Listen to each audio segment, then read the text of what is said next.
The daughter of a millionaire and the son of a single mother became best friends, bringing their parents closer until an unexpected love blossomed between them. A story that changed their lives forever. Get ready, because this story will touch your heart. Subscribe to the channel, leave a like, and comment on where you are watching from. The grey sky of March weighed over New York City like a damp blanket, and the first drops of rain began to mark the dry leaves scattered across Central Park. Sarah Johnson adjusted her bag on her shoulder, feeling the weight of 7 months of pregnancy as she watched her daughter Lily run towards the playground. At 32, Sarah had learned to carry the world on her shoulders without complaint, but that Saturday, the back pain and fatigue felt more intense than usual.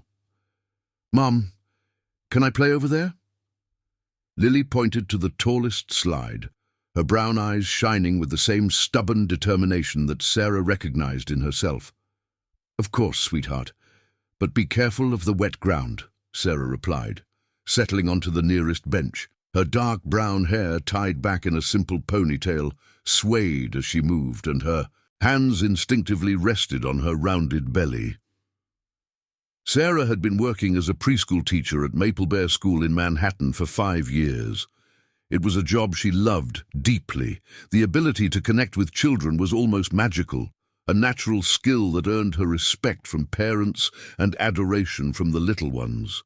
But her brutal honesty sometimes landed her in complicated situations.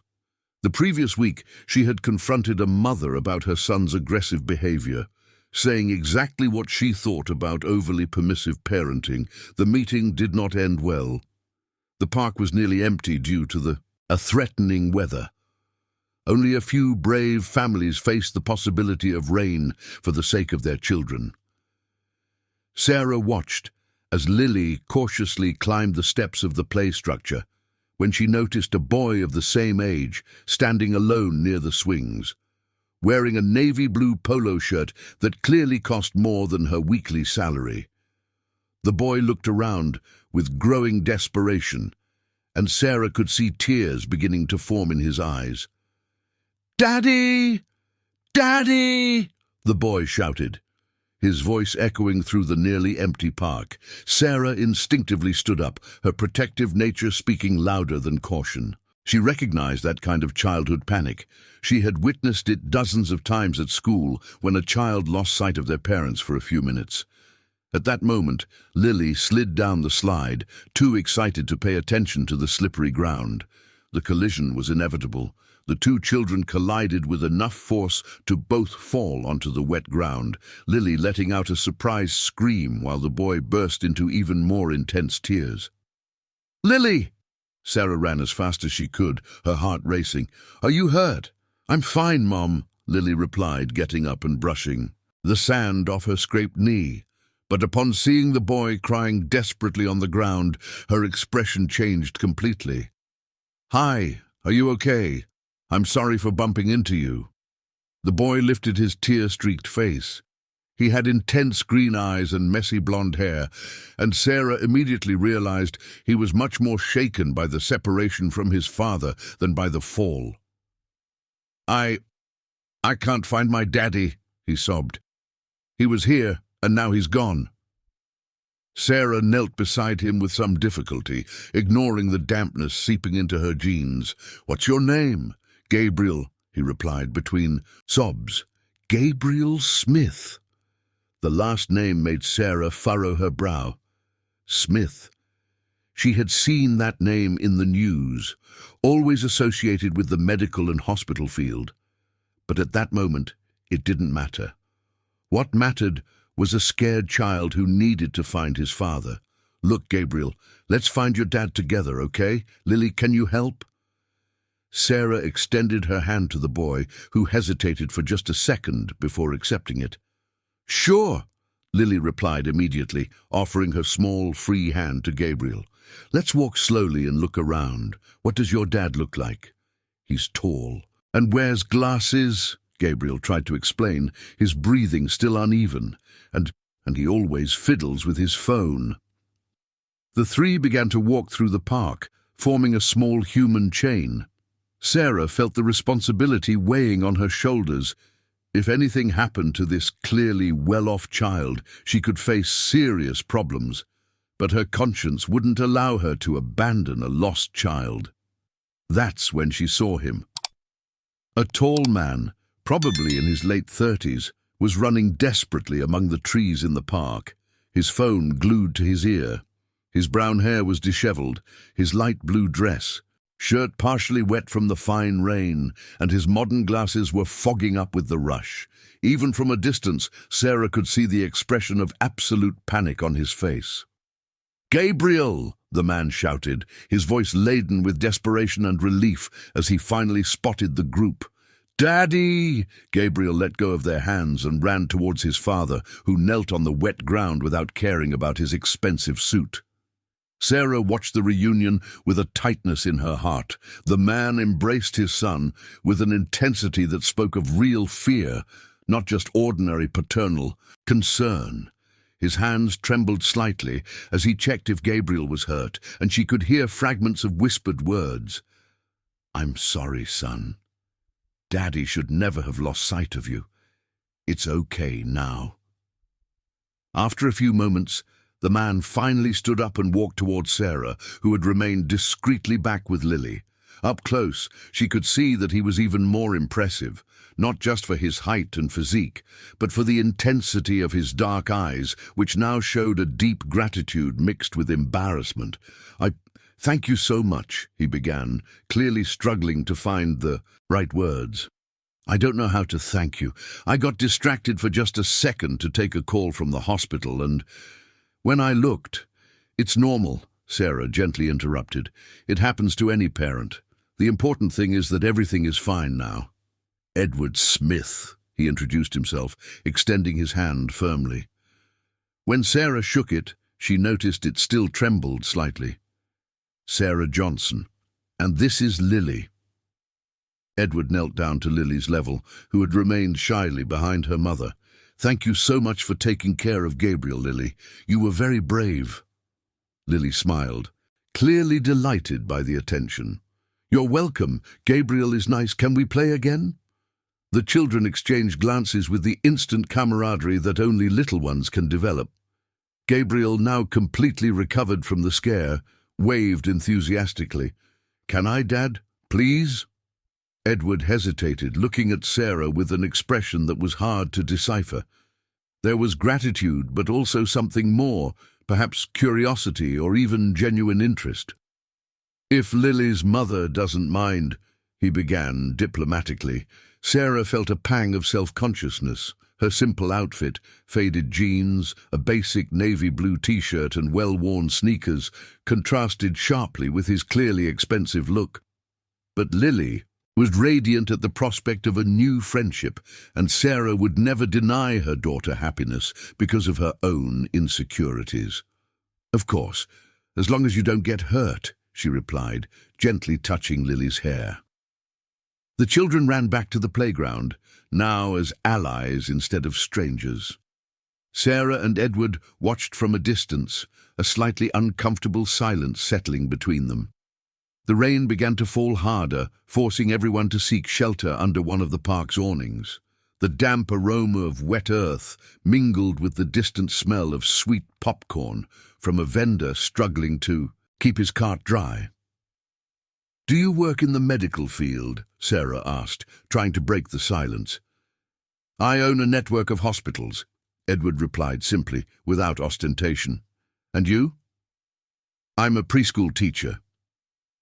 There was a pause. Sarah knew he was processing the obvious difference between their financial realities, but to her relief, he showed no signs of condescension or discomfort. "It must be rewarding," he commented genuinely. "Gabriel loves his teacher. He always talks about her at home." "Kids are amazing," Sarah replied, feeling more relaxed. "They teach us as much as we teach them." Edward nodded, watching Gabriel and Lily play tag under the awning. "Since my wife passed away, Gabriel has had difficulty connecting with others. Seeing him like this, it's rare." The unexpected confession made Sarah look at him with new understanding.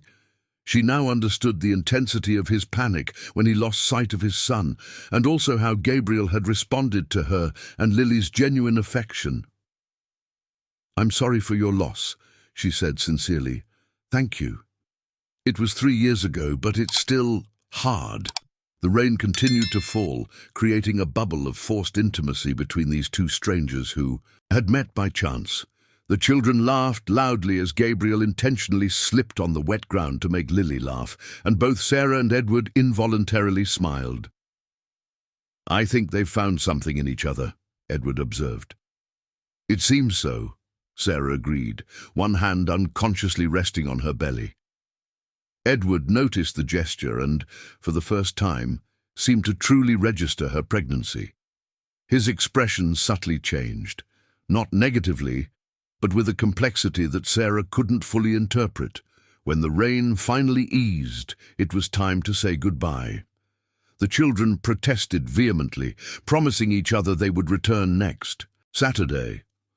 "Same time?" Edward asked Sarah, and she realized the question wasn't just about the kids. "If it's not raining," she replied. As they walked in opposite directions, Edward to a black BMW parked near the main entrance, Sarah to the bus stop. Both carried the strange sensation that something significant had just begun. Lily chattered the entire ride back home in Manhattan about her new friend, but Sarah was lost in thought. There was something about that afternoon's encounter that had stirred her in a way she couldn't fully explain. Perhaps it was just Edward's genuine kindness, so different from the indifference or condescension she usually received from people of higher social standing. Or maybe it was something more dangerous. The following Saturday arrived with a timid sun struggling against the typical autumn clouds.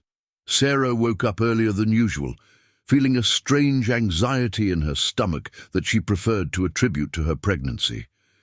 Lily had woken up talking about Gabriel even before brushing her teeth, and now she was impatiently fiddling with her breakfast. "Mom, do you think Gabriel will be there? What if he forgets? What if his dad doesn't let him come?" Lily bombarded Sarah with questions, while playing with the cornflakes in her milk. "Calm down, sweetheart. If he's not there, you can play next week," Sarah replied, trying to sound casual while putting a bit more care than usual into her outfit choice. She opted for an aqua top that highlighted her eyes and a newer pair of black jeans that still fit despite her 7-month belly.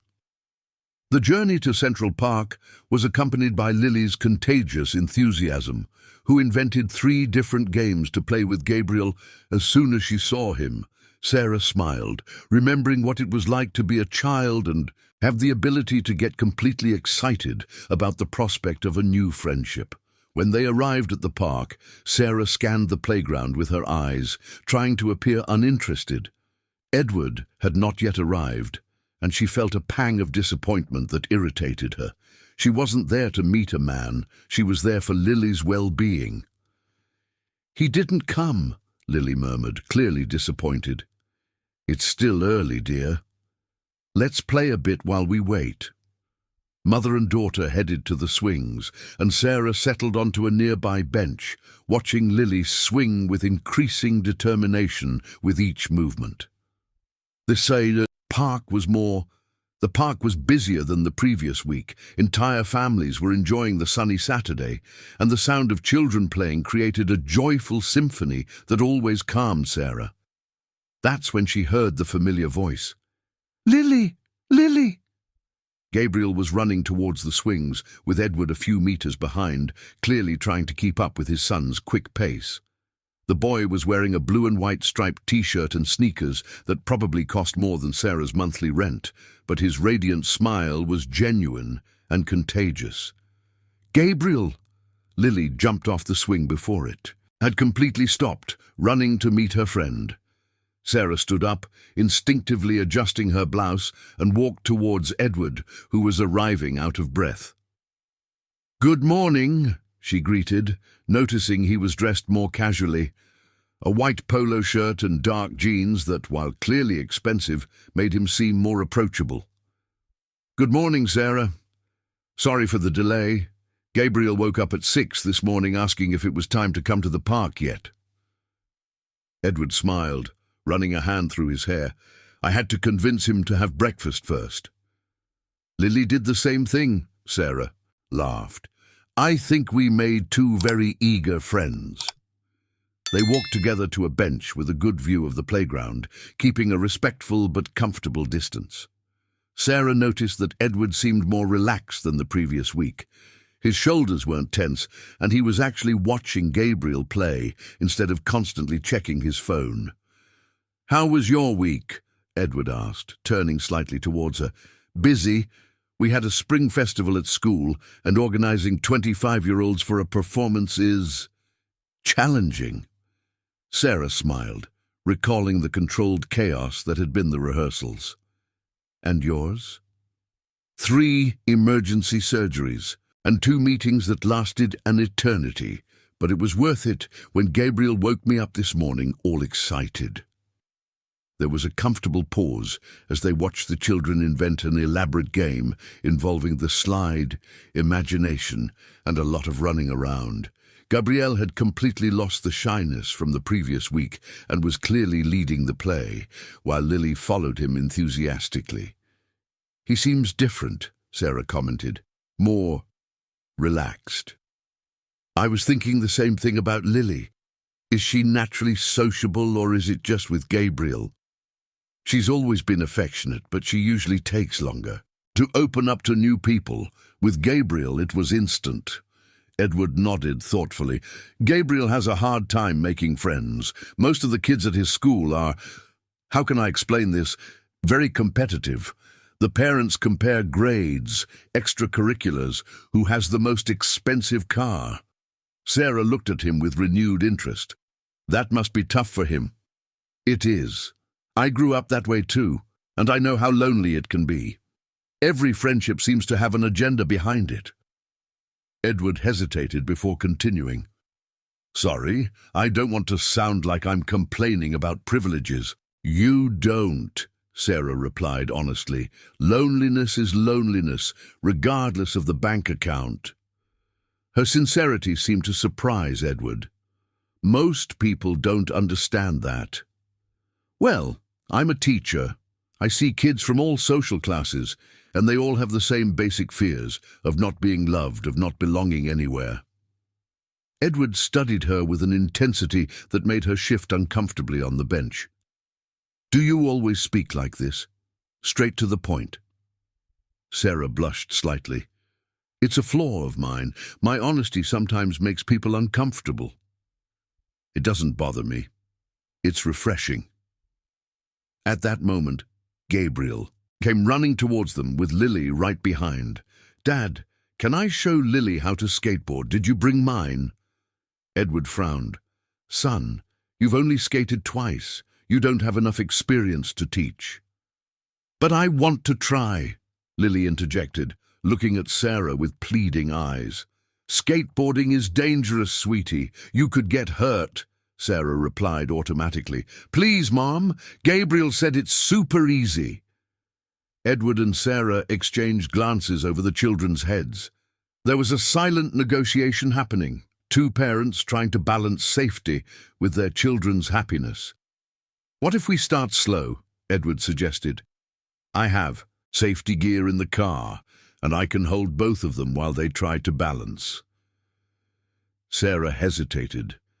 Her protective nature screamed against the idea, especially being pregnant and unable to run after Lily if something went wrong. But the sparkle in her daughter's eyes was irresistible. "All right, but only with all the safety gear." The children cheered as if they had won the lottery, and Edward went to fetch the skateboard from the car. Sarah took the moment alone with Lily. "He's nice, isn't he, Mom?" Lily asked, watching Edward walk towards the parking lot. "Who? Gabriel?" "No, his dad, Edward." Sarah felt her heart race slightly. "Why do you ask that?" "Because he looks at you the same way Beatrice's dad looks at her mom." Lily's innocent observation hit Sarah like a punch. She had carefully avoided thinking about how Edward looked at her, or how she felt when he looked at her.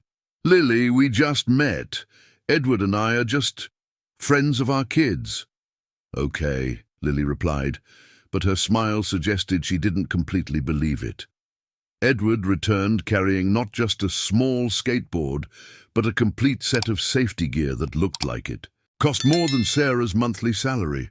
Knee pads, elbow pads, helmets, gloves, all top quality and clearly expensive. "Do you take gear like this everywhere?" Sarah asked, impressed despite herself. "Gabriel has gear for practically every sport there is," Edward admitted with an embarrassed smile. "It's easier than figuring out what he likes first." They spent the next hour teaching the kids the basics of skateboarding. Edward proved to be a patient and careful instructor, holding Lily firmly as she wobbled on the board, offering constant encouragement. Sarah watched, initially tense, but gradually relaxing as she saw how attentive he was with her daughter. "See, you're doing it," Edward said to Lily, who had Sophia managed to glide a few meters on her own. "Mom, look, I'm skateboarding," Lily shouted, beaming with pride. Sarah applauded, feeling a mix of maternal pride and something more complicated as she saw how Edward smiled at Lily. There was a naturalness in his interaction with his daughter that surprised her. It wasn't the forced kindness that many people showed to children from lower social classes, but genuine affection. Gabriel, for his part, was clearly impressed with Lily's bravery. "You're really brave. I was scared the first time." "I wasn't scared because Edward was holding me," Lily replied naturally. The familiarity with which Lily used Edward's name made Sarah and Edward exchange glances again. There was something developing between the two families that went beyond a casual friendship between children. When the kids finally tired of skateboarding, they flopped onto the grass to rest. Edward and Sarah sat on a nearby bench, watching them invent elaborate stories about brave princesses and friendly dragons. "Thank you for this," Sarah said softly. "Lily rarely has opportunities to try new things like this. She's a special kid, very brave and caring." Edward paused. "Gabriel talks about her all week. I've never seen him like this with any friend. Lily, too. Every night she invents a new adventure she wants to have with Gabriel." They sat in comfortable silence for a few minutes. The park was starting to fill with the midday crowd, families having picnics, young couples strolling, elderly people feeding birds. The aroma of churros from a nearby cart mixed with the smell of damp earth and leaves, creating the unique essence of weekend life in New York City. "Can I ask a personal question?" Edward asked hesitantly. Sarah tensed slightly. "Sure." "Is the baby's father involved?" The question hit her as she expected it would at some point. "No. He made it clear from the start that he didn't want any responsibilities." "I'm sorry, that must be tough." Sarah took a deep breath. She was used to judgment when people found out about her situation. A single mother pregnant at 32 wasn't exactly society's ideal. But in Edward's tone, there was only genuine compassion. "It can be tough sometimes, but Lily and I are doing well, and the baby will grow, up surrounded by a lot of love. I'm sure of that. Lily is proof of how amazing you are as a mother." The compliment made her blush, and she quickly changed the subject. "And you? Don't you think about getting married again?" Edward took a moment to respond. "I do, but it's complicated. Gabriel was very shaken when he lost his mother. I'm afraid of how he would react to changes. Kids are more resilient than we think. If the right person comes along..." "Yeah, if they do." There was something in his tone that made Sarah look at him more intently, but before she could analyze the moment, the kids came running back.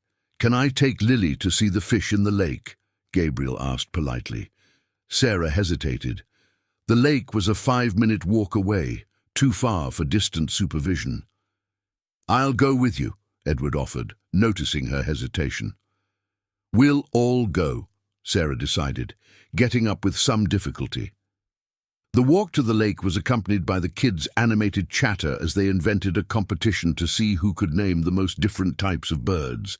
Edward discreetly offered his arm to Sarah when they reached a part of the path with uneven stones, a kind gesture that she gratefully accepted.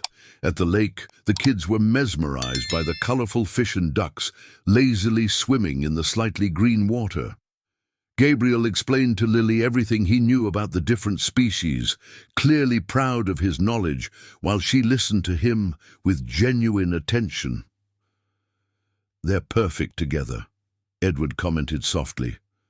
"They really are," Sarah agreed, watching the two lean over the edge of the wooden bridge. When it finally came time to leave, the goodbye was again difficult for the kids.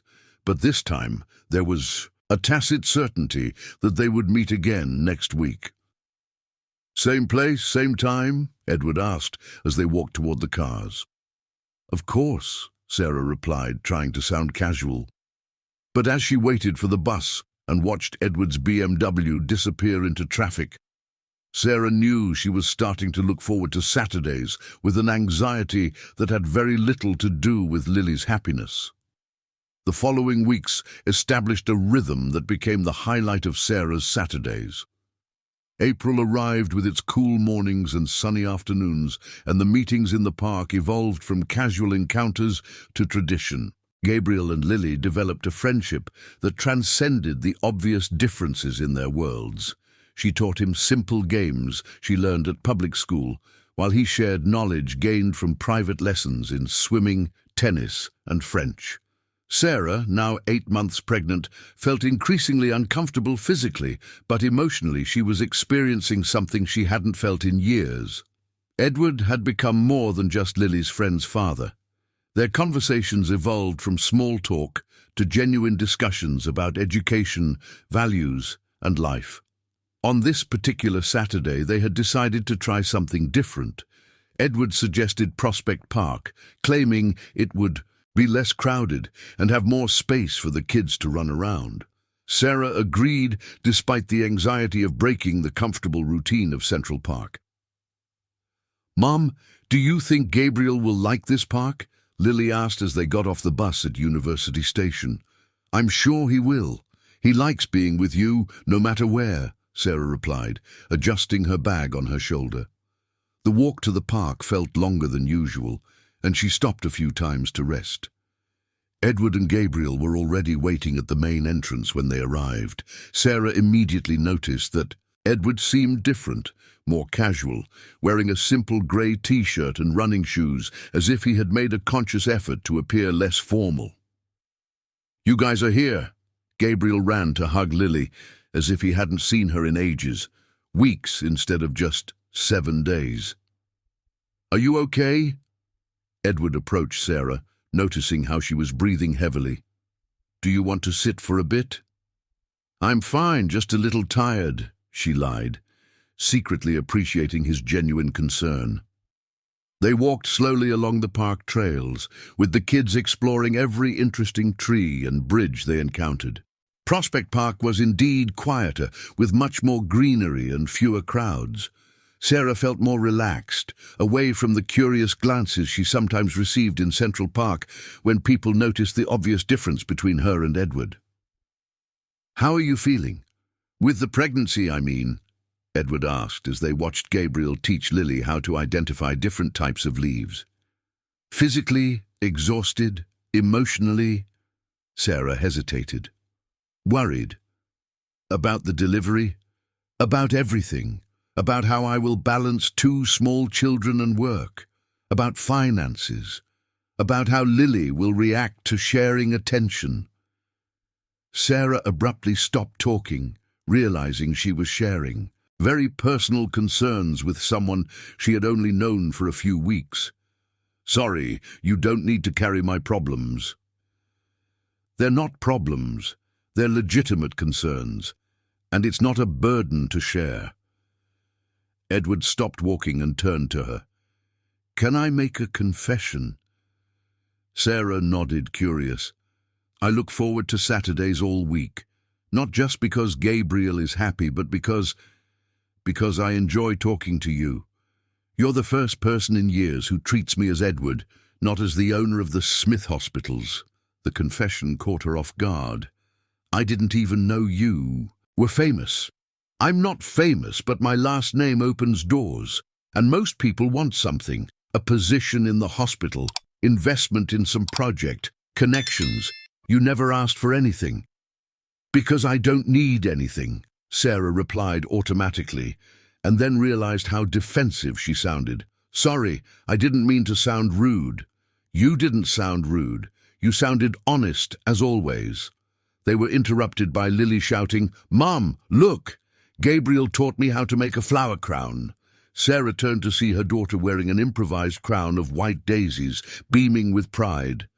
Gabriel was beside her, clearly pleased with his ability to impress her.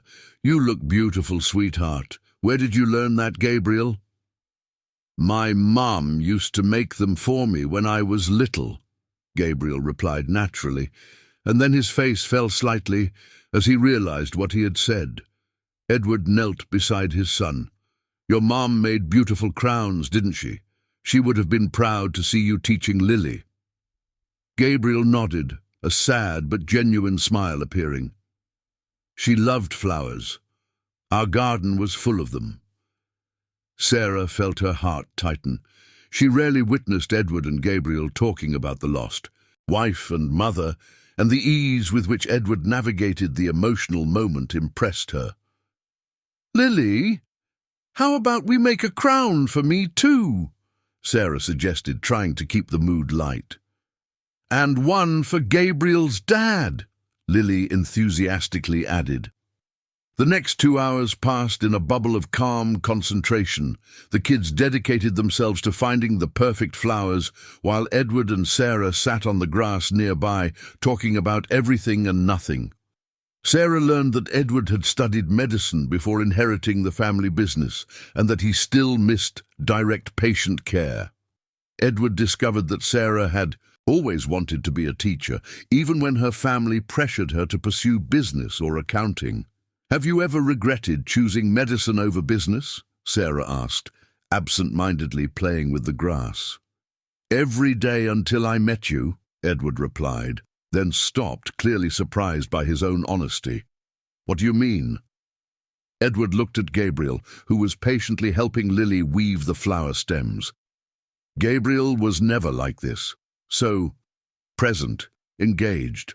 I always thought he was naturally withdrawn, that he inherited that from me, but seeing him with Lily, he just needed someone who accepted him completely. "Like you do with everyone around you." Sarah blushed. "I don't." "You do. Lily is confident because she knows she is unconditionally loved. Gabriel feels that too when he's with you."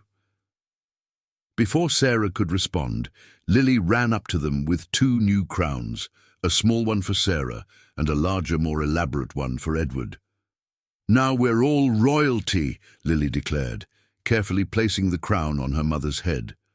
Edward bent slightly to allow Gabriel to place the crown on him, and Sarah couldn't help but laugh at the sight of one of the most powerful businessmen in New York wearing a daisy crown with absolute dignity. "How do I look?" Edward asked seriously to Lily. "Beautiful, like a good king who takes care of everyone." Lily's innocent response created a heavy moment of silence among the adults.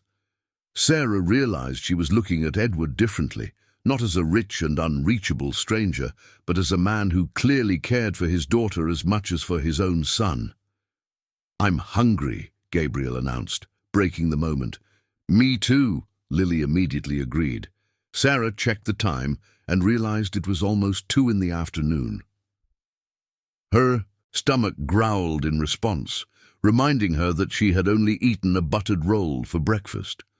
"There's a cafe over there," Edward pointed to a small kiosk nearby. "How about we have lunch together?" Sarah hesitated, leaving the neutral territory of the park for something that felt more like a family outing made her nervous. But Lily's expectant expression decided for her. Why not? The cafe was simple but clean, with a few tables under a blue canvas covering. Edward insisted on paying for everything, despite Sarah's polite protests. She ordered a turkey sandwich and orange juice, mindful of the price, while he encouraged the kids to choose whatever they wanted. "Can I share a pizza with Lily?" Gabriel asked. "Of course. What flavor do you want?" Edward replied. "Margarita," the two kids responded in unison, and then laughed at the coincidence. As they waited for the food, an uncomfortable situation developed. A well-dressed woman at the next table was clearly observing and whispering to her husband, occasionally discreetly pointing at their group. Sarah realized she was being evaluated. Her simple outfit, her obvious belly, her presence next to Edward, who was clearly expensive. Edward also noticed, and his expression hardened. "Is there a problem?" he asked directly to the couple. "No, no," the woman stammered, clearly embarrassed to have been caught. "Great," Edward replied coldly, and then turned to Sarah with a warm smile. "How are you feeling? Comfortable?" Sarah realized he had done that deliberately, both the confrontation and the public display of care for her. It was a subtle but clear statement that she had as much right to be there as anyone else. "I'm fine," she replied, touched by the protective gesture. The food arrived and they focused on feeding two hungry children. Gabriel and Lily shared the pizza with impressive harmony, each always making sure the other had enough. Sarah watched, enchanted. Lily had learned to be generous out of necessity, but Gabriel was clearly discovering the joy of sharing by choice. "Sarah," Edward said softly, while the children were distracted with the pizza, "can I ask you something?" "Of course." "Would you mind if I offered medical care during the rest of your pregnancy? I have the best obstetricians in New York in my hospitals, and—" "No," Sarah interrupted automatically. "Why not?" Sarah lowered her voice. "Because I can't afford it, and I don't accept charity. It wouldn't be charity. It would be as care for someone important. Edward, we barely know each other. Am I important to you?" The question came out more directly than she intended, and Edward looked her in the eyes without hesitation. "Yes, you and Lily are important to me, more important than I should confess after only a few weeks of knowing each other." Sarah felt her heart race. "Edward—" "Mom, look!"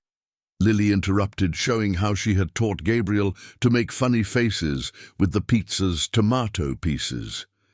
The intimate moment was broken, but the tension lingered in the air between them. Sarah knew they had crossed an invisible line, from casual acquaintances to something deeper and potentially complicated. When they finished eating, the children insisted on spending another hour in the park before leaving.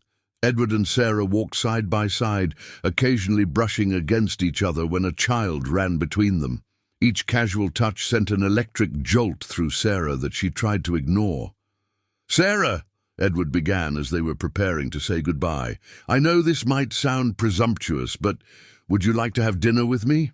Without the kids, I mean, so we can talk without interruptions." Sarah looked at him, seeing genuine nervousness in his eyes. "Edward, we come from very different worlds." "We do, but does that matter?" "It should matter. But does it matter to you?" Sarah looked at Lily and Gabriel, who were trying to convince a family of ducks to come closer to the edge of the lake. They looked like siblings, united by a genuine affection that transcended any superficial differences. "I don't know," she replied honestly, "so shall we find out together?" Sarah took a deep breath, feeling like she was about to jump off a cliff without knowing if there was water below. "All right, but somewhere simple. The simplest place you want." As they said goodbye that afternoon, both knew something fundamental had changed. They were no longer just parents whose children were friends. They were two people who had admitted a mutual attraction and decided to explore it, despite all the logical reasons they shouldn't. Sarah spent the ride home, wondering if she was being brave or completely reckless. But when Lily fell asleep on the bus, still wearing her flower crown, Sarah decided that sometimes it was worth the risk. The following Tuesday found Sarah standing in front of the mirror in her small bathroom in Brooklyn, questioning for the 10th time her choices. Edward had suggested a discreet Italian restaurant in Little Italy, and she had spent the last 3 days alternating between excitement and panic. "Mom, you look beautiful," Lily said from the doorway, watching Sarah apply some lipstick with slightly trembling hands. "Thank you, sweetheart. Are you sure you'll be okay at Aunt Carla's house?" "I'll be great. She said we're going to make popcorn and watch cartoons." Lily hesitated before continuing. "You're going to have dinner with Edward, right?" Sarah turned to her daughter. At 6 years old, Lily was surprisingly perceptive about adult dynamics. "I am. We are friends. Friends who like each other differently." The direct question made Sarah stammer slightly. "Why do you ask that?" "Because you turn red when he smiles at you, and he looks at you when you're not watching." Sarah knelt down with difficulty to her daughter's height. With almost 9 months of pregnancy completed, any movement was a challenge. "Lily, would you like it if Edward and Gabriel became part of our family?" Lily thought carefully, before answering, as she always did with important questions. "Gabriel is my best friend, and Edward is kind and makes you laugh. But—" She hesitated. "But what? What if they don't like the baby? What if they leave?" Sarah's heart tightened. Lily had developed a comprehensible defense mechanism, expecting abandonment to avoid disappointment. "Lily, people who truly love us don't leave because of babies. But you're right to be cautious. We're still getting to know Edward and Gabriel, okay?" "Okay, but Mom, yes? You deserve to be happy too." The wise simplicity of the statement almost made Sarah cry. She kissed her daughter's forehead and finished getting ready, opting for a navy blue dress that still fit and comfortable low-heeled shoes. The restaurant Edward had chosen was small and cozy, with low lighting and soft Italian music in the background. Sarah arrived promptly at 8 and found Edward already waiting at a discreet table in the back. He stood up immediately when he saw her, and he noticed that he had also made an effort. Light blue dress shirt, dark pants, but no tie, maintaining a smart, casual look. "You look beautiful," he simply said, pulling out a chair for her. "Thank you. This place is perfect," Sarah replied, looking around. It was clearly expensive, but not ostentatious. Exactly the kind of place where she wouldn't feel completely out of place. "I asked them to choose something discreet. I didn't want you to feel uncomfortable." The fact that he had thought about this touched her. They sat down, and Sarah realized she was genuinely nervous. She hadn't gone out for a dinner date in over 2 years. "How is Lily? Did you manage to leave her with someone?" "My sister-in-law takes care of her. When I need, Lily loves Aunt Lisa." Sarah hesitated before continuing. "And Gabriel?" "My mother-in-law. She comes from Campinas once a month to stay with him. Gabriel likes her, but—" Edward paused. "But?" "She keeps insisting that I should get married again. Gabriel needs a mother. You're too young to be alone. It's, well, intense." Sarah laughed. "Mothers-in-law are complicated even when you're not married anymore." "Especially when you're not married anymore. She feels guilty about her daughter's death, so she compensates by trying to control my life. I'm sorry. It must be hard to navigate that." The waiter approached, and they ordered.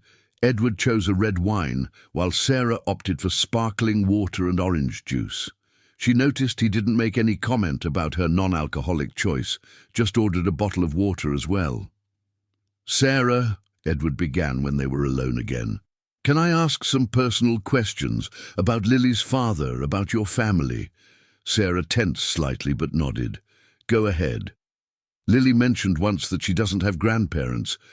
Your family. My parents died when I was 24. Car accident. Sarah fiddled with her napkin. Lily was born 2 years later. They never met her. And siblings? I have a younger sister, Lisa, who takes care of Lily now. She's 28, married, and has 2 small children. We do what we can for each other. Edward nodded, processing the information. And Lily's father. Sarah took a deep breath. This was always the hardest part. Ryan, we were friends with benefits, I guess. When I found out I was pregnant, he made it clear he didn't want any responsibilities. He offered money for an abortion. She paused, meeting his eyes. I never regretted choosing Lily, but it was lonely. Does he pay child support? Is there contact? No. I never asked. He never offered after I chose to continue the pregnancy. Lily knows she has a biological father, but she also knows he chose not to be part of her life. Edward was silent for a moment, clearly processing. And now, with the new baby? Sarah blushed. It's complicated. The same man? No. Someone I met earlier this year. I thought it could be something serious, but when he found out about the pregnancy, she shrugged. Apparently, women with children are good for fun, but not for serious relationships. The bitterness in her voice was palpable, and Edward leaned forward.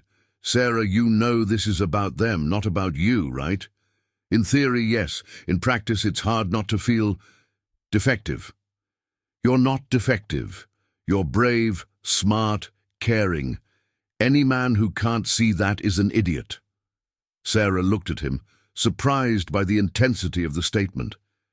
Edward, sorry. I know I don't have the right to be angry on your behalf, but it's hard not to be when I see how you've been treated.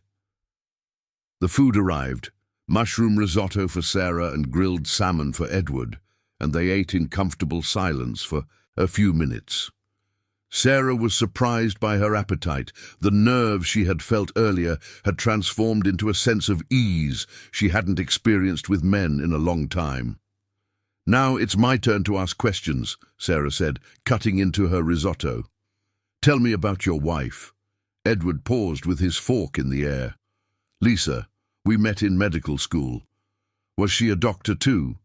Pediatrician, neonatal ICU specialist. He smiled sadly. She saved hundreds of babies during her career. A cruel irony that she couldn't save herself. What happened? Complications during childbirth, eclampsia that developed too quickly. The doctors did everything they could, but Edward stopped, clearly still affected by the memory. Sarah reached out and lightly touched his hand. I'm so sorry. I blame myself for a long time. If I had noticed the signs earlier, if I had insisted on more tests. Edward, you're not to blame. I know. It took 3 years of therapy to accept that, but I know. He turned his hand to hold hers. But it also explains why I get obsessed with medical care for pregnant women. It's a trigger for me. Sarah immediately understood why he had been so insistent about offering private medical care for her. It wasn't condescension, it was trauma. Is that why you got nervous when you found out about my pregnancy? Terrified would be a better word. When Gabriel told me that Lily had a pregnant mother, my first reaction was to think of excuses not to meet them again. But you came. Gabriel was so happy, and when I met you, Edward paused. You're so different from Lisa. She was meticulous, planned everything in advance, followed medical protocols religiously. You're spontaneous, intuitive, confident. Seeing you pregnant and so at peace with it fascinated me. Sarah blushed. I don't feel at peace most of the time. But you seem to. You carry the pregnancy as something natural and beautiful, not as a medical condition to be monitored. They finished dinner talking about everything: work, dreams, fears, hopes for their children. Sarah discovered that Edward planned to expand his hospital's social programs, offering more free care for underserved communities. Edward learned that Sarah dreamed of opening a school that combined traditional methods with alternative pedagogies. Have you thought about working in corporate education?" Edward asked as they shared a dessert. "Many companies are investing in programs for employees' children. I don't have the right qualifications for that. Big companies look for people with an MBA, specialization in management. They look for people who understand children and know how to teach. You have something that can't be learned in an MBA." Sarah studied him carefully. "Why are you telling me this?" Because I'm interested in you, Sarah. Not just romantically, but as a person. I want to know about your dreams, your ambitions. He hesitated. "I want to be part of your life in some way."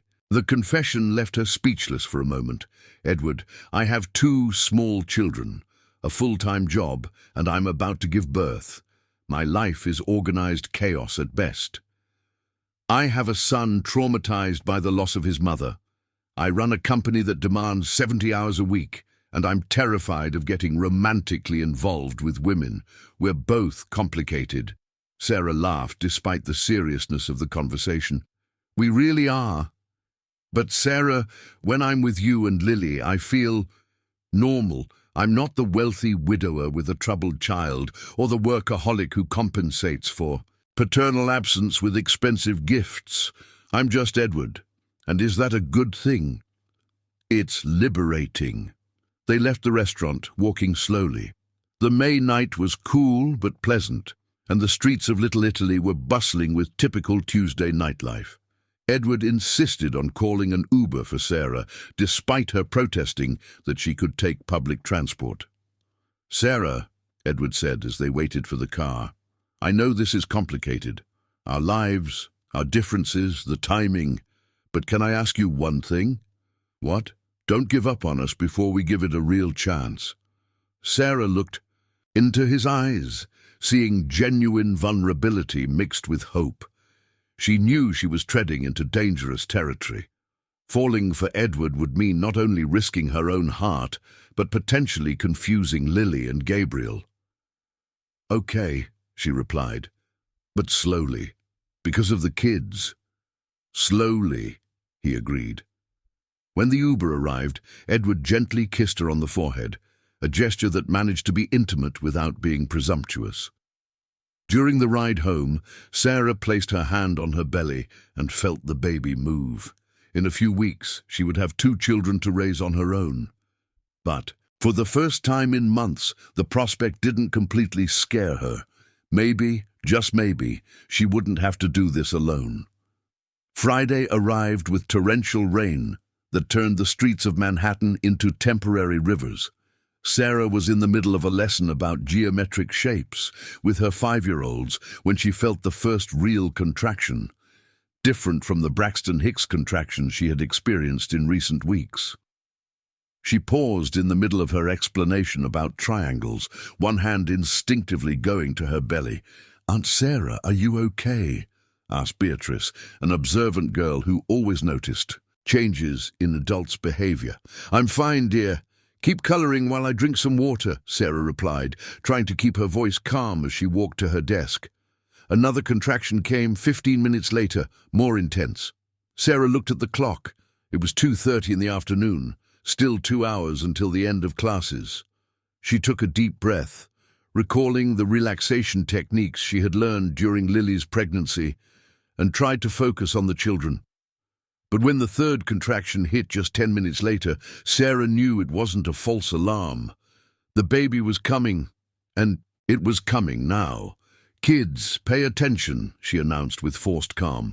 "I'm going to call Aunt Rachel to stay with you for a few minutes, okay?" Rachel, the educational coordinator, appeared immediately when Sarah called her in the hallway. a seasoned woman in her 50s who had helped dozens of pregnant staff members over the years. "Sarah, you look pale. What's happening?" "Regular contractions, every 8 minutes now." Sarah grabbed Rachel's arm as another wave of pain hit her. "I need to go to the hospital." "Of course, I'll call a taxi." "No, I'll call my sister first. Lily is in dance class.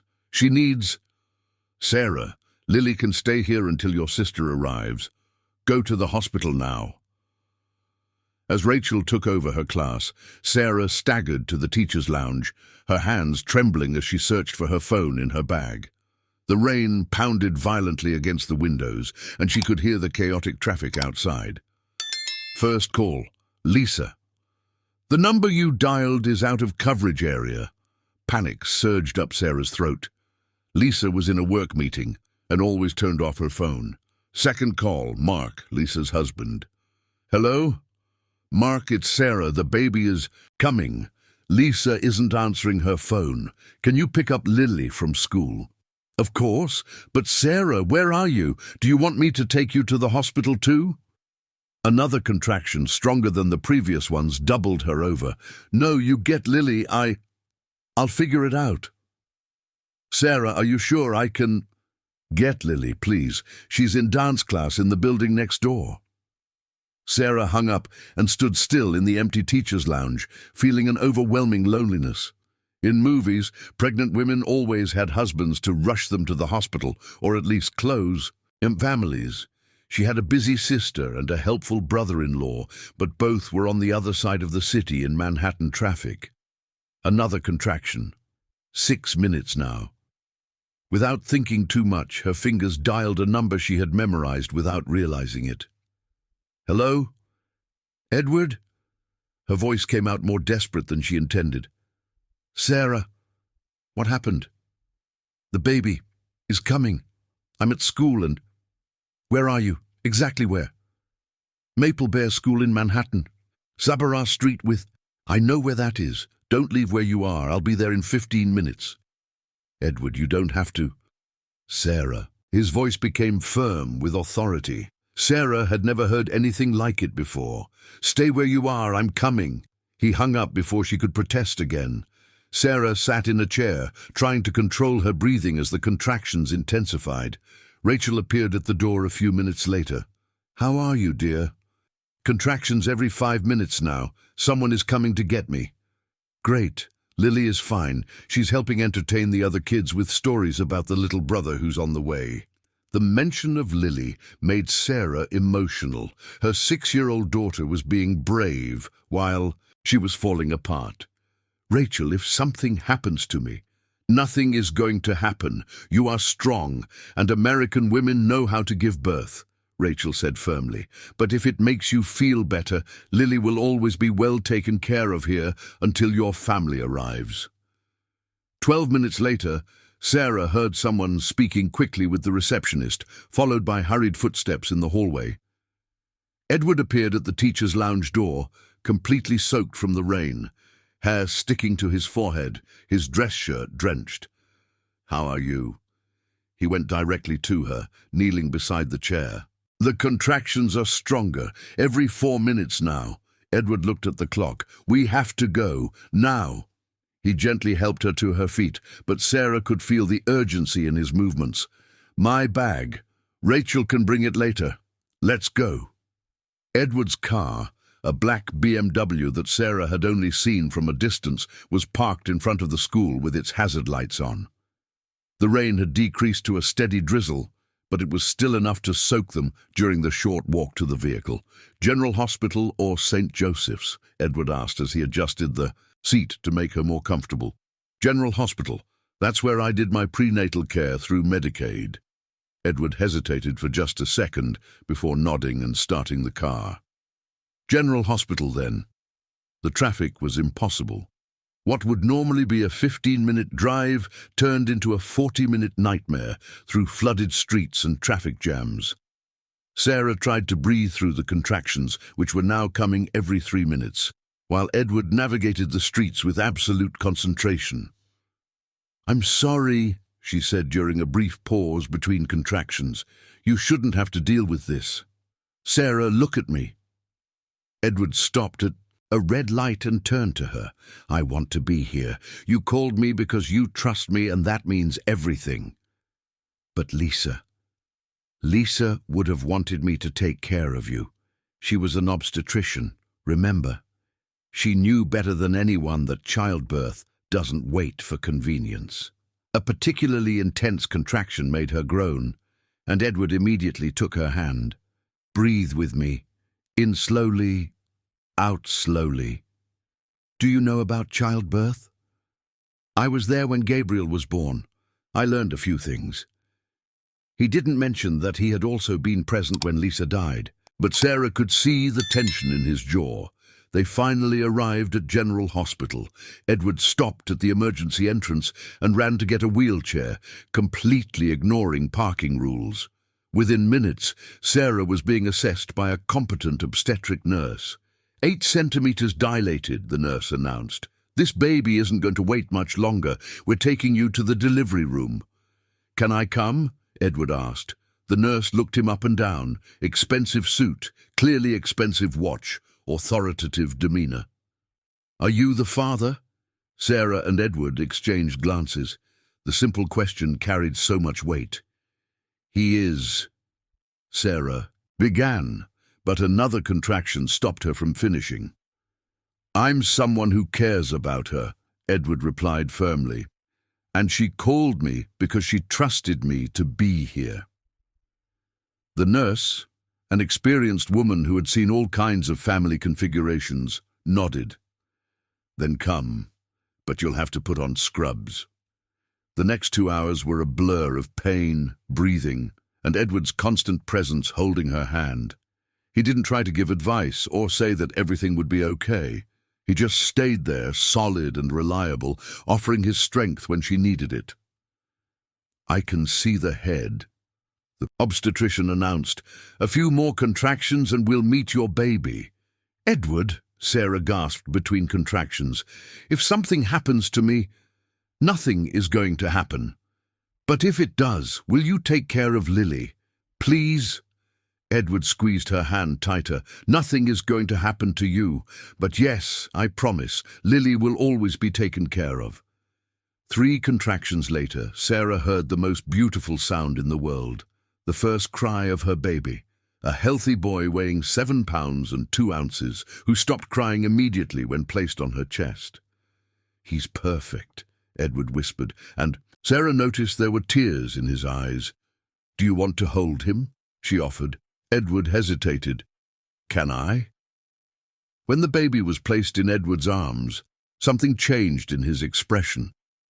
The tension he had carried since they arrived at the hospital dissolved, replaced by a tenderness that Sarah had never seen before. Hello, little warrior, Edward murmured to the baby. You gave us quite a scare today. Sarah watched Edward cradle their son naturally and felt something rearranging in her chest. It wasn't just gratitude for his help, it was the realization that Edward wasn't there out of obligation or pity. He was there because he wanted to be, because he genuinely cared for her and now for her baby. What will you name him? Edward asked, still holding the baby with careful reverence. Michael, Sarah replied. Michael Johnson. It's a strong name. It suits him. An hour later, when Sarah was settled in a shared room in the maternity ward and Michael was sleeping peacefully beside her, Edward finally allowed himself to relax completely. Thank you, Sarah said simply. Why? For coming, for staying, she gestured vaguely, for everything. Sarah, Edward began and then stopped, as if he were struggling with the right words. What? When you called me today and I rushed to get you and I was here with you, it was the first time in 3 years that Sarah felt truly useful, not as a businesswoman or financial provider, but as someone who mattered to another person. Sarah felt tears burning her eyes. You matter, Edward, more than you know. Edward leaned in and gently kissed her forehead. Rest. Tomorrow we'll bring Lily to meet her little brother and Gabriel. If you want, yes. He'll be excited.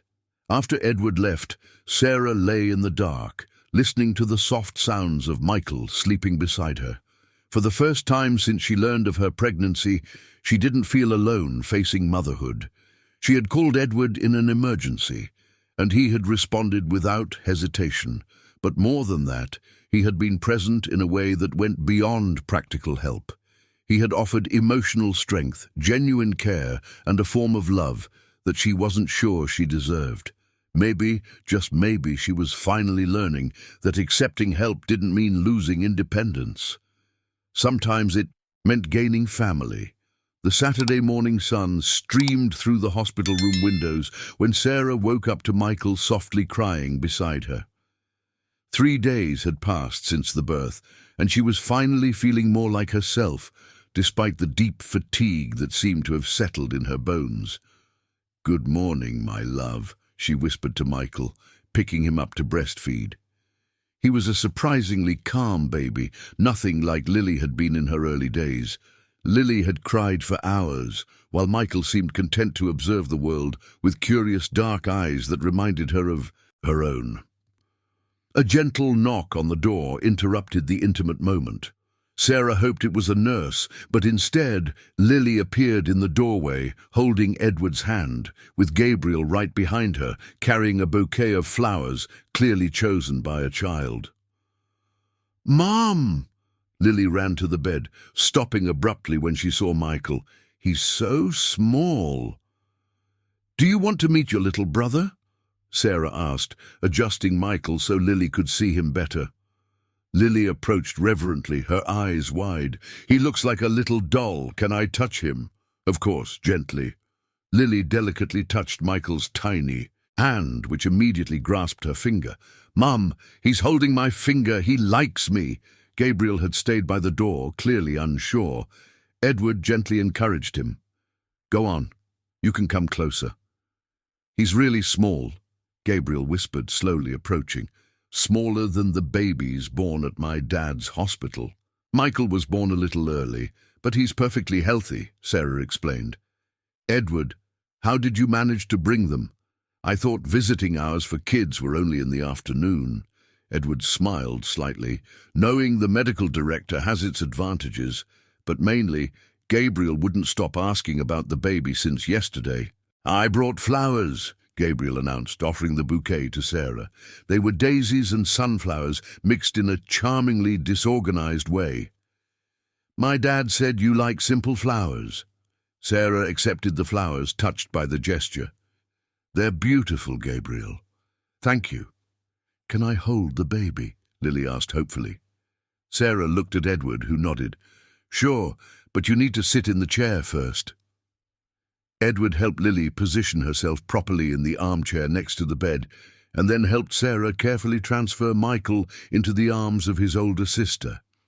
Lily became completely still, looking at Michael with reverent admiration. "Is he sleeping?" Gabriel asked, leaning in for a better look. "He is. Babies sleep a lot," Lily explained with the authority of an experienced older sister. "Do you want to touch his hand?" Gabriel hesitated, but then carefully extended a finger to touch Michael's palm.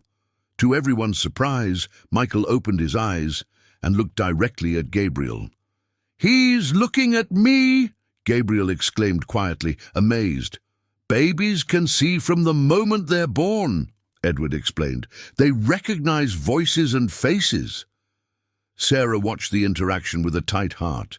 Gabriel was showing an instinctive kindness towards Michael that spoke of a careful side of his personality that she suspected had been little nurtured. Lily, in turn, seemed to have completely embraced her role as a protective older sister. "Mum," Lily said, without taking her eyes off Michael, "can Gabriel help take care of Michael like a big brother too?" The innocent question created a loaded moment of silence among the adults. Sarah looked at Edward, seeing her own uncertainty reflected in his eyes. "Lily, Gabriel has his own family," Sarah began carefully. "But we are friends who are like family," Lily insisted with the simple logic of a 6-year-old. Edward took care of you when Michael was born, and now he's part of our special family. Edward knelt beside the armchair where Lily held Michael. Lily, would you like Gabriel and me to be part of your family? Lily nodded vigorously. Yes, we're already kind of family. We just need to make it official. Gabriel looked from his dad to Lily and then to Sarah. I would like that. Michael could be like my little brother too. Sarah felt tears burning her eyes. The children had articulated something that the adults were still trying to understand.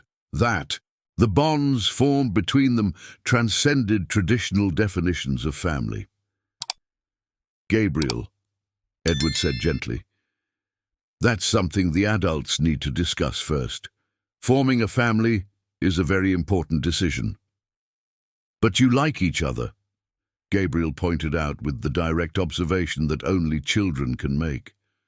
And Lily and I like each other, and we all like the baby. That's true, Lily agreed. And you make my mum smile differently. Edward blushed slightly and looked at Sarah. Smile differently. Like Beatrice's mum smiles at her dad, Lily explained patiently, as if she were explaining something obvious to slow adults. A nurse entered the room at that moment, interrupting the conversation. Sorry, but I need to check the vital signs of the mother and the baby. Edward immediately stood up. Of course. Kids, let's give the nurse some space to work. But we just got here, Gabriel protested. You can come back in a few hours, Sarah suggested. Michael will be awake in the afternoon, and you can play with him. Lily carefully handed Michael back to Sarah, gently kissing her little brother's forehead. See you soon, Michael. Your big sister will be back soon. Gabriel waved shyly at the baby. Bye, Michael. I will bring you a present next time. After the kids left, Edward stayed for a few more minutes while the nurse performed her routine checks. Everything is perfect, the nurse announced. You'll probably be discharged tomorrow morning. When they were alone again, Edward sat in the chair next to the bed. Sarah, about what the kids said. They are kids. They see everything more simply than it really is. But they are not wrong about their feelings, are they? Sarah adjusted Michael in her arms, using the movement to buy time. Edward, 3 days ago, you helped me in the most vulnerable moment of my life. It's normal to have emotional confusion. It's not confusion, Edward said firmly. Sarah, I've been in love before. I know what it feels like. And what I feel for you is not gratitude or responsibility or anything temporary. How can you be sure? Because when you called me on Friday and I rushed to pick you up, it was the first time in 3 years that I acted on pure instinct instead of obligation. Because when I held Michael for the first time, I didn't think, what a beautiful baby. I thought, this is the child of the woman I love. Sarah looked at him, seeing absolute vulnerability in his expression. Edward, I know it's complicated. I know we are navigating unknown territory. But Sarah, I don't want to pretend that this is just friendship when clearly it is not. Michael chose that moment to start crying, and Sarah automatically began to rock him. Edward watched the natural maternal movement, and Sarah could see something softening in his expression. You are an amazing mother, he said softly. Lily is proof of that, and Michael will grow up knowing he is loved, even with 2 children from different fathers, even with all the baggage that comes with me. Edward leaned forward. Sarah, do you think I don't have baggage? A widower with a traumatized child, a workaholic who didn't know how to be a father until I met you? None of us is perfect. But you have resources. You can hire help. You can give your children everything they need. Money doesn't create love, Sarah. It doesn't create connection. Gabriel had everything money could buy, but he was emotionally starving until he found you. Sarah gently rocked Michael, processing Edward's words. What exactly are you proposing? That we stop pretending this is casual, that we admit we are building something real here, and that we see where it takes us. And the kids. The kids have already decided for us, Edward smiled. Lily wants Gabriel as a big brother. Gabriel wants Michael as a little brother, and both want us to be a family. Maybe we should listen to their wisdom. Sarah looked at Michael, who had stopped crying, and was now looking at her with intense attention. In 3 days, her life had changed completely, not just because of Michael's birth, but because of Edward's constant presence. "Okay," she finally said, "but slowly. Michael is only 3 days old. Lily is still adjusting to being a big sister. We can't change everything at once." "Slowly," Edward agreed, taking her free hand, "but not pretending it doesn't exist." That afternoon, when Edward brought Gabriel back for a longer visit, the kids took turns telling stories to Michael about all the adventures they would have together as he grew up. Gabriel promised to teach Michael how to skateboard, while Lily planned to introduce him to all her favorite books. Sarah watched Edward, watching the kids, and saw something in him that she hadn't noticed before: contentment. Not temporary happiness or momentary fun, but the deep satisfaction of someone who has finally found where they belong. When it was time to leave, Gabriel shyly approached Sarah. "Sarah, can I give you a hug? To thank you for letting Michael be part of our family too?" Sarah felt tears burning in her eyes again. "Of course, Gabriel." The hug was gentle and careful, but genuine. And when Gabriel whispered, "Thank you for taking care of my dad too," Sarah knew they had officially crossed the line from acquaintances to family, not by biology or legal documents, but by the conscious choice to love and care for each other. That night, alone with Michael in the quiet hospital room, Sarah reflected on how her life had changed in just a few weeks. She had started as a single mother-to-be, determined to raise her children independently. Now she was allowing herself to imagine a future where she was not alone, where she had a partner who consciously chose her, and where her children had an extended family based on genuine love instead of obligation. It was scary. It was uncertain. But for the first time in a long time, it was also hopeful. 2 weeks after being discharged from the hospital, Sarah was starting to find a rhythm with Michael when her life was turned upside down by an unexpected call. It was a rainy Tuesday morning, and she was breastfeeding Michael in the living room of her apartment in Brooklyn while Lily was getting ready for school. "Mom, is Edward coming to visit us today?" Lily asked for the 3rd time that morning, adjusting her backpack.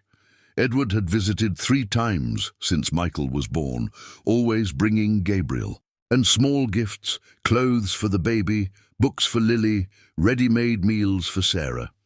The visits had become the highlight of her days, a break from the routine of diapers, breastfeeding, and little sleep. "I don't know, sweetheart. He's working today," Sarah replied, adjusting Michael against her chest. The phone rang at that moment, and Sarah reached for it, hoping it was Lisa or maybe Edward. Instead, an elegant and authoritative female voice spoke from the other end. "Hello, I would like to speak with Sarah Johnson. This is she. My name is Helen Johnson. I am Lily's grandmother, mother of Ryan." Sarah felt her blood run cold. Ryan, Lily's biological father, had disappeared from their lives over 6 years ago. Her mother had never shown interest in getting to know her granddaughter. "What do you want?" Sarah asked, trying to keep her voice calm. "I need to talk to you in person. It's about Lily. Can I come to your address this afternoon?" "I'm not giving my address to a stranger." "I'm not a stranger. I'm Lily's grandmother, and I have legal rights that I need to discuss." The phrase "legal rights" made Sarah sit up straight, waking Michael, who began to whimper. "What kind of rights? It's better if we talk in person. Can I meet you in a public place? The food court at the Mall of America at 3 in the afternoon?" Sarah looked at Lily, who was clearly listening to the conversation with growing concern. "All right, food court, table next to Starbucks. Perfect. I'll be wearing a navy blue blazer." The call ended, leaving Sarah with a terrible feeling. Lily approached, her big eyes filled with worry. "Mom, who was that? Why do you look like that?" Sarah forced a smile. "Nothing much, sweetheart, just someone wanting to talk about work." But Lily was 6 years old and too perceptive to accept comforting lies. "It had to do with me, didn't it? I heard my name." Sarah sighed, pulling Lily to sit beside her on the couch. "It was your father's mother. Your grandmother, technically." "I have a grandmother?" Lily asked, and Sarah could hear the mix of curiosity and caution in her voice. "Yes, but she never wanted to be part of our lives before. I don't know why she wants to talk now. Is she good or bad?" "I don't know, sweetheart. I've never met her." Lily was silent for a moment, processing the information. "Are you going to talk to her?" "I will, just to find out what she wants." After dropping Lily off at school, Sarah spent the rest of the morning anxious. She called Lisa, who immediately offered to take care of Michael during the meeting. She called Edward, but it went to voicemail. He was probably in surgery or meetings. At 3 in the afternoon, Sarah was sitting in the food court at the Mall of America, with Michael sleeping in the stroller beside her, watching every middle-aged woman who passed by, when she saw an elegant lady in her 60s, wearing a Chanel navy blue blazer and carrying a handbag that cost more than 3 months of Sarah's rent. She immediately knew it was Helen Johnson. The woman approached confidently, her eyes assessing Sarah from head to toe before settling on the baby stroller. "Sarah, I'm Helen." She sat down without waiting for an invitation. "And this must be your new baby." "Michael," Sarah replied tensely. "What do you want, Mrs. Johnson?" Helen ignored the direct question, leaning in to look at Michael more closely. "He doesn't look anything like Lily. Different father, I presume." Sarah felt anger rising in her throat. "That's none of your business. Everything that affects Lily is my business. She is my granddaughter. You had 6 years to remember that." Helen straightened up, her features hardening. "Ryan didn't tell me about Lily until last year." The statement hit Sarah like a slap. "What do you mean?" "My son has been traveling through Europe and Asia for the past few years. When he came back last year, he finally told me he had a daughter in Brazil." Helen paused, studying Sarah's reaction. "I imagine your surprise upon learning that he was not just irresponsible, he was deliberately neglectful." Sarah felt nausea rising in her throat. "Why did he tell you now?" "Because he is dying." The words came out so casually that Sarah needed a moment to process them. "What?" "Ryan has terminal cancer, leukemia. The doctors give him maybe 6 months." Helen folded her hands on the table. "And before he dies, he wants to meet Lily." Sarah was silent for a long moment, trying to absorb the information. The man who had rejected Lily even before her birth now wanted to meet her because he was dying. No. "What do you mean, no?" "He had 6 years to be a father. He can't just show up now because he's dying and think he has a right to her." Helen leaned forward, her voice growing colder. "Actually, he has legal rights. As Lily's biological father, he can request visitation time. He never registered Lily. He never paid child support. Legally, he doesn't exist in her life. That can change quickly with a paternity test and an appropriate court petition." Sarah felt real panic for the first time. "Are you threatening me?" "I'm explaining the legal reality, but I don't want it to come to that." Helen opened her handbag and pulled out a folder. "I would prefer we reach a civilized agreement." "What kind of agreement?" Helen opened the folder, revealing official documents. "Ryan is willing to establish a substantial educational fund for Lily, enough to ensure private university, language courses, everything she needs. In exchange, he wants some weeks of visitation before he can no longer." Sarah looked at the documents without really seeing the words. And if I refuse, then he will file a court petition for paternity recognition and forced visitation, which would be traumatic for Lily and costly for you." Helen paused. "Moreover, a single mother with 2 young children would face scrutiny over her ability to adequately provide for the children." The implicit threat was clear. Sarah felt tears of anger burning her eyes. "Are you trying to take Lily from me?" "I'm trying to do what is best for my granddaughter. A child deserves financial stability and opportunities that, frankly, you cannot provide. Lily is happy and loved. Love doesn't pay for quality education or adequate health insurance." Sarah thought of Edward, the medical care he had offered, the education Gabriel received. He thought about how Lily had been amazed by the possibilities that her friendship with Gabriel had opened up. "I need to think about this. You have 48 hours. After that, Ryan will take legal action." Helen stood up, leaving the folder on the table. "Sarah, I know this is difficult, but Lily deserves to know her father before it's too late, and she deserves the opportunities we can offer." After Helen left, Sarah sat alone in the food court, watching Michael sleep peacefully, unaware of the storm brewing around their lives. She opened the folder and began reading the documents. The educational background was real and substantial, more money than Sarah would earn in 10 years. There were also proposals for private health insurance, extracurricular activities, and even a clause about more suitable housing for a developing child. Sarah closed the folder and grabbed her phone, trying Edward again. This time he answered. "Sarah, how are you? How's Michael?" "Edward, I need you." Her voice broke and she realized she was crying. "Can you come pick me up? I'm at the Mall of America and I need help. I'm on my way. Stay where you are." 30 minutes later, Edward arrived at the mall clearly worried, still wearing his medical coat under his blazer.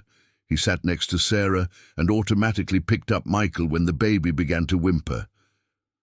What happened? Sarah told him everything. The call, the meeting with Helen, the veiled threats, the financial proposal. Edward listened in silence, his expression growing darker. "Sarah, do you know Helen Johnson?" "No, I've never seen her before." "Why?" Edward took a deep breath. "Because I know her. She's a minority partner in 2 of my hospitals." Sarah looked at him in shock. "What do you mean?" "The Johnson family has heavily invested in private healthcare in recent years. Helen is not just wealthy, she's influential. She has political and judicial connections. Can she really take Lily away from me?" Edward gently rocked Michael, clearly thinking, "Theoretically, with enough resources and expensive lawyers, she can make your life very difficult. Practically, Lily has been your daughter for 6 years. No judge will easily separate them. But she can try." "She can, and the process would be long and costly." Sarah buried her face in her hands. "Edward, I can't afford a legal battle against her."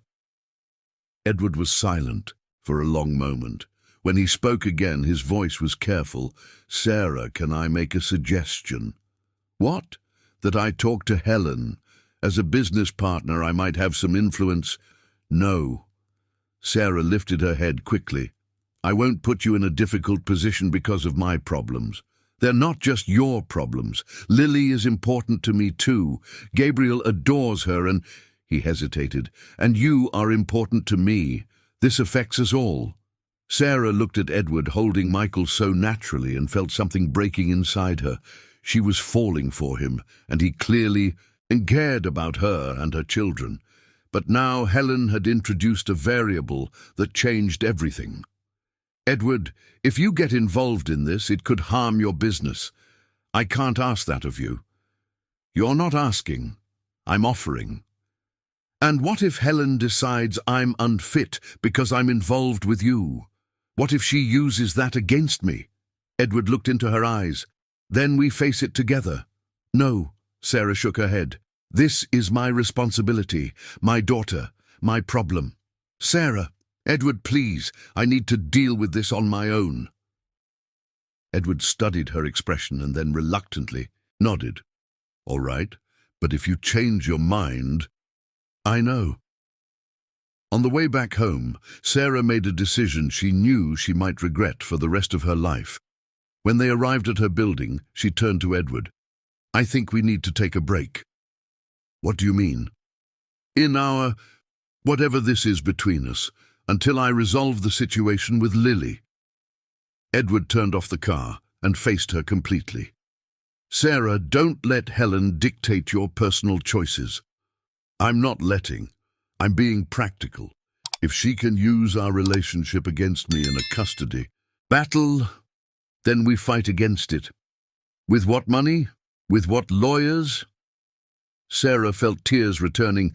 Edward, you have resources. I have love and determination. Sometimes that's not enough. It's always enough. Not in the judicial system. Edward was silent for a long moment. What if I helped financially, paid for the lawyers? Then I would be exactly what Helen says I am, a woman who needs a rich man to solve her problems. That's ridiculous. It's the reality. Edward sighed, clearly frustrated. What do you want me to do, Sarah? Nothing. That's what I'm trying to explain. You can't fix this for me, but I can be by your side while you deal with it. Sarah looked at Michael sleeping in her arms, then at Edward, and felt her heart breaking. I can't risk losing Lily because of a relationship that has barely started. And what if it's more than that? What if it's love? The question hung in the air between them. Sarah knew the answer, but she also knew that love wasn't enough when a child's custody was at stake. Then we'll have to find out if it's strong enough to survive this. Edward nodded, slowly accepting her decision, even though he clearly disagreed. All right, but Sarah? Yes? Don't disappear completely. Gabriel would be devastated, and He paused. I would be too. Sarah got out of the car carrying Michael, knowing she had just made the hardest decision of her life. As she climbed the stairs to her apartment, she could feel Edward waiting until she was safely inside before leaving.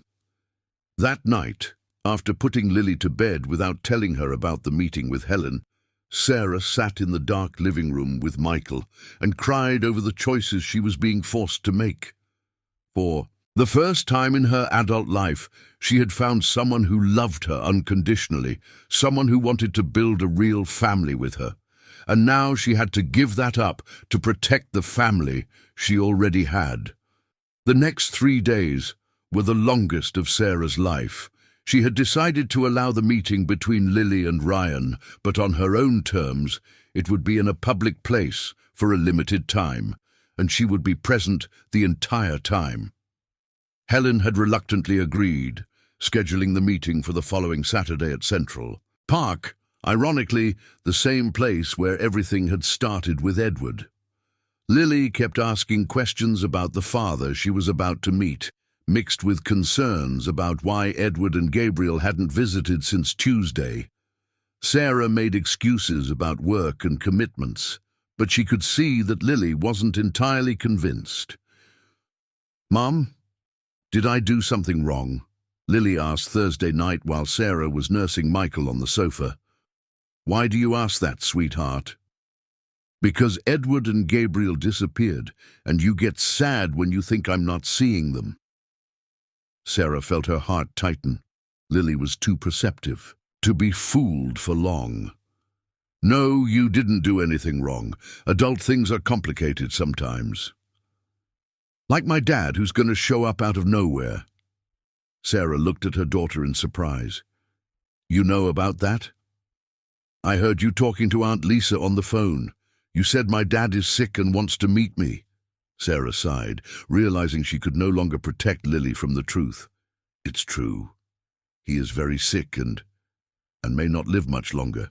He wants to meet you before he dies."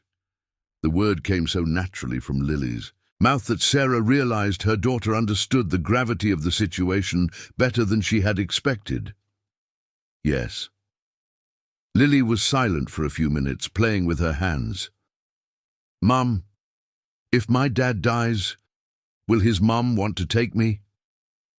The direct question surprised Sarah for the second time in a few minutes. "Why do you ask that?" "Because that's what happens in movies. When parents die, rich grandmas come to take the kids." Sarah placed Michael in the portable crib and pulled Lily to sit beside her. "Lily, listen carefully. No one is going to take you away from me. You are my daughter. I love you more than anything in the world, and we will face anything together." "Promise?" "I promise." Lily snuggled against Sarah. "Okay, but Mum." "Yes?" "I want Edward and Gabriel to come back. They make our family complete." Sarah felt tears burning her eyes. "I want that too, sweetheart." On Friday, the day before the scheduled meeting, Sarah received an unexpected call. It wasn't Helen or Edward. It was a weak male voice she didn't initially recognize. "Sarah, it's Ryan." Sarah almost dropped the phone. "How did you get my number?" "My mom gave it to me. Sarah, Can I talk to you before I meet Lily tomorrow?" "There's nothing for us to talk about. Please, just a few minutes. There are things you need to know about my family, about my mom." Something in his tone, an urgency that went beyond the desperation of a dying man, made Sarah hesitate. "What kind of things?" "Not over the phone. Can I come to your address?"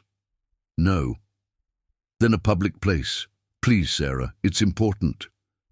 Against her better judgment, Sarah agreed to meet him at a cafe near her home. She left Michael with Lisa and nervously went to the meeting, not knowing what to expect from the man who had rejected Lily even before she was born. Ryan was unrecognizable. Sarah remembered a handsome, confident young man in his early 20s. The man waiting for her at a table in the corner of the cafe was too thin, pale, with thinning hair from chemotherapy. But his eyes were undeniably the same eyes that Lily had inherited. "Thank you for coming," he said, as Sarah hesitantly sat in the opposite chair. "You have 5 minutes."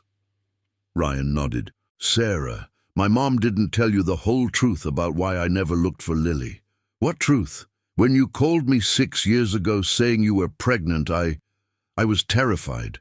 I was 22, just graduated, didn't know how to be a dad. But I didn't immediately say I didn't want responsibilities." Sarah frowned. "Yes, you did. You were very clear. I said I needed to think, that I needed to talk to my family first." Sarah tried to remember the exact conversation from 6 years ago, but the emotions of that time had made the memories confusing. "When I talked to my mom about you, about the pregnancy..." Ryan paused, visibly uncomfortable. "She had me investigate you." "What do you mean, investigate?" "Private investigator. She wanted to know everything about your family, your financial situation, your education, and when she found out you came from a lower middle-class family, that your parents had died leaving debts." Sarah felt nausea rising. "She told you to reject me. Worse than that. She said if I took responsibility for you and the baby, she would disown me, cut off my allowance, take me out of the family business, cancel my trip to Europe. And you chose money." Ryan lowered his head. "I was cowardly and spoiled. I thought you could manage on your own, that maybe it would even be better for the child not to have a father who wasn't ready." Sarah fell silent, processing the information. Ryan's rejection had hurt deeply at the time, but knowing it had been orchestrated by Helen somehow hurt even more. "Why are you telling me this now?" "Because my mom is doing the same thing again. She doesn't just want to meet Lily, she wants to control her. And you." "Explain." Ryan leaned forward, lowering his voice. "Sarah, my mom lost a grandchild 2 years ago. Her younger brother had a child who died from childhood leukemia at the age of 3. She became obsessed with the idea of having another chance to be a grandmother. Sarah felt a chill down her spine. Lily is not a replacement for anyone. I know, but my mother can't see that.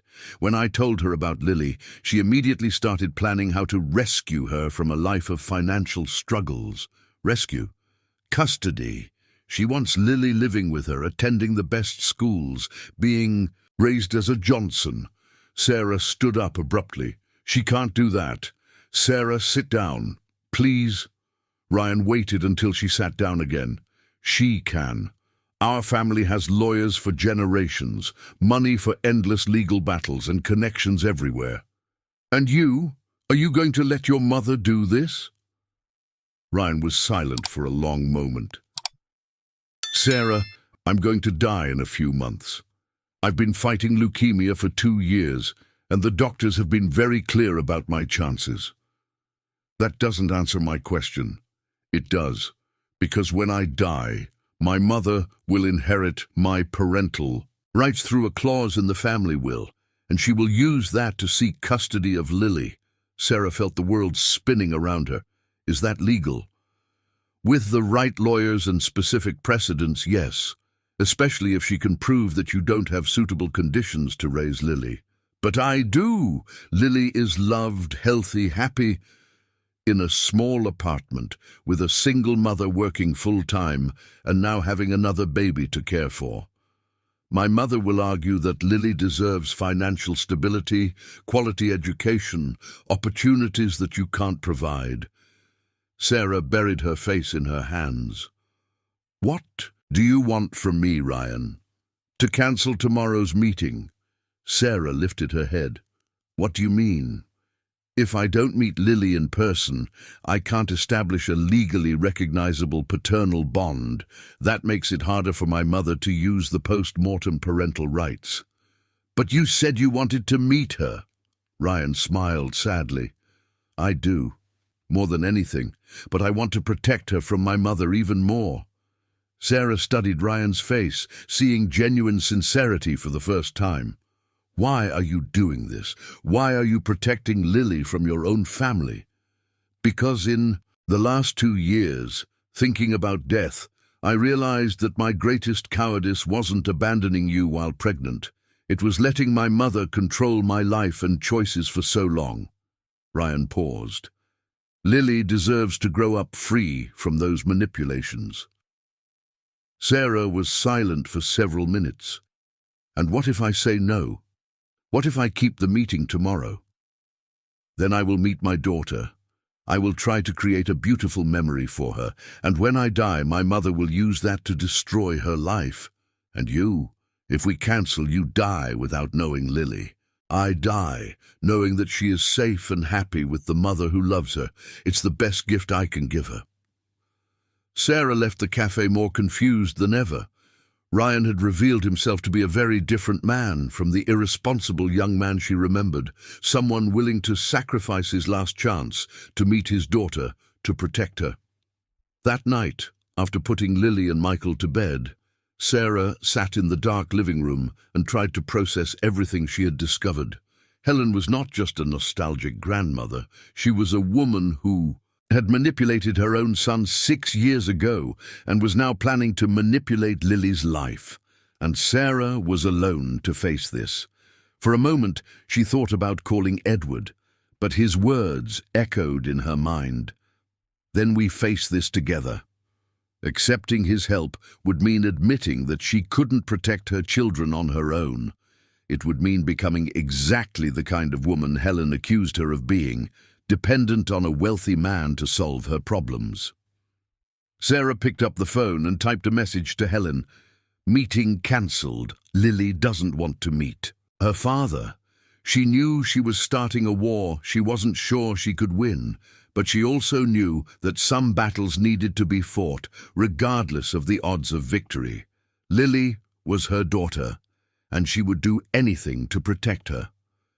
Helen's response came 2 hours after Sarah cancelled the meeting, and it wasn't a text message. It was a direct call, with a cold voice that Sarah had never heard before.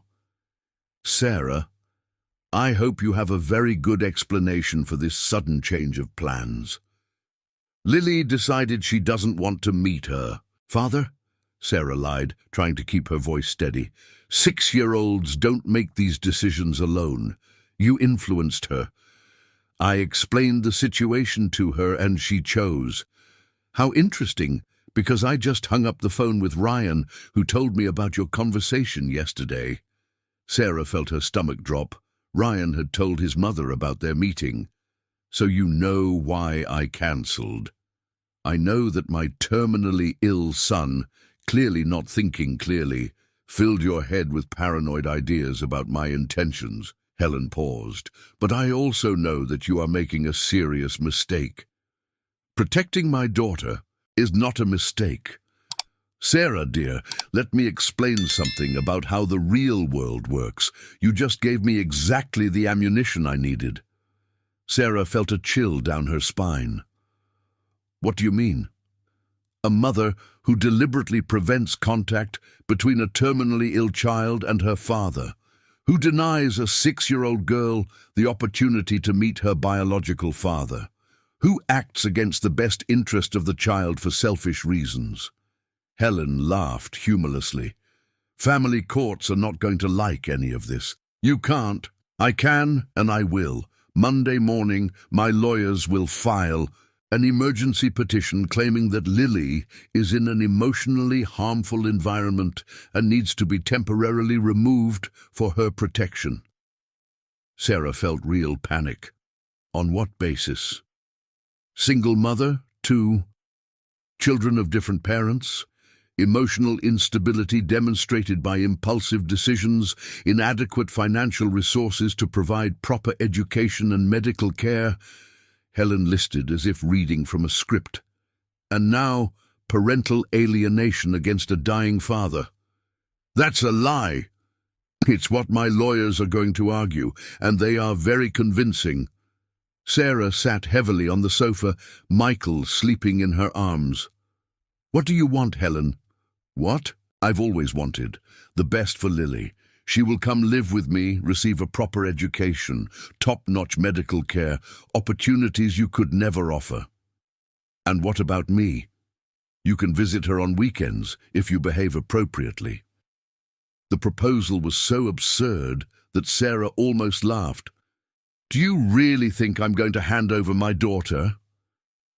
I think you'll realize you have no choice. After Helen hung up, Sarah sat in the dark for an hour, trying to find a way out. Every option she considered led to the same place, a legal battle she had, no resources to fight against a family with unlimited money and connections. That's when her phone rang again. This time, it was a number she recognized immediately, even though she hadn't seen it in 3 days. Hello? Sarah, it's Edward. Can I come over? There's something you need to know about Helen Johnson. Sarah hesitated. Accepting help from Edward would mean admitting she couldn't face the situation alone. But refusing could mean losing Lily. You can come. Edward arrived 20 minutes later, clearly agitated. Sarah let him in, noticing how he automatically looked at Michael sleeping in the crib before. Turning to her with a serious expression, Sarah, you need to sit down. Why? What happened? Helen contacted me today. At the hospital. Sarah sat down slowly. What did she want? To make a proposal.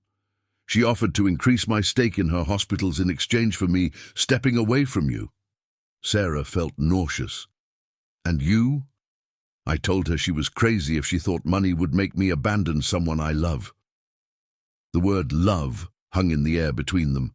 It was the first time Edward had used it so directly. Edward. Sarah, there's more. After I refused her offer, Helen made a threat. What kind of threat? She said that if I continued to be involved with you, she would make sure the courts knew about my unstable history with pregnant women. Sarah frowned. What history? Edward took a deep breath. Sarah, there are things about Lisa's death that I've never told anyone. Things Helen found out through her medical contacts. What things? The night Lisa died, we had a terrible fight. She wanted me to cancel an emergency surgery to stay with her, claiming she was having mild contractions. I told her they were Braxton Hicks contractions, that she was exaggerating because she was a doctor and knew all the possible risks. Sarah could see the pain in his eyes as he spoke. I went to do the surgery, even though she asked me to stay. When I returned, 3 hours later, she was unconscious. The contractions had progressed to severe eclampsia. Edward, that wasn't your fault. I know, rationally I know, but emotionally... He paused. Helen has access to the medical records from that night. She knows exactly what happened, and she said if I don't step away from you, she'll tell the courts. That I have a history of neglecting pregnant women under my care. Sarah felt anger rising in her throat. She's blackmailing you. She is. But Sarah, that doesn't change anything. I'm not going to step away from you. You have to step away. Edward looked at her in surprise. What do you mean? Edward, if Helen uses this against you, it could destroy your medical career, your hospitals, your reputation, everything. I don't care. You should care. And I care. Sarah got up, starting to pace back and forth. I can't let you ruin your life because of me. It's not because of you. It's for us, for our family. We are not family. We are two people who met a few weeks ago and got caught up in emotional convenience. Edward stood up too, clearly hurt by the statement. Is that really what you think? Sarah forced hardness into her voice. I think you feel guilty about your wife's death and are trying to save me to feel better. And I was so needy and scared that I let it happen. That's a lie. It's the truth. And Helen can see that clearly. That's why she knows exactly how to manipulate us. Edward fell silent for a long moment. What do you want me to do, Sarah? I want you to go away, to take care of Gabriel and your business, to let me deal with my own problems. And Lily, she loves Gabriel. Gabriel loves her. How are we going to explain to them that the adults decided they can no longer be friends? Sarah felt tears burning in her eyes but kept her voice steady. We'll say that sometimes people grow in different directions. Edward nodded slowly. All right, if that's what you want. It is. Edward walked toward the door, but stopped before leaving. Sarah, one last thing.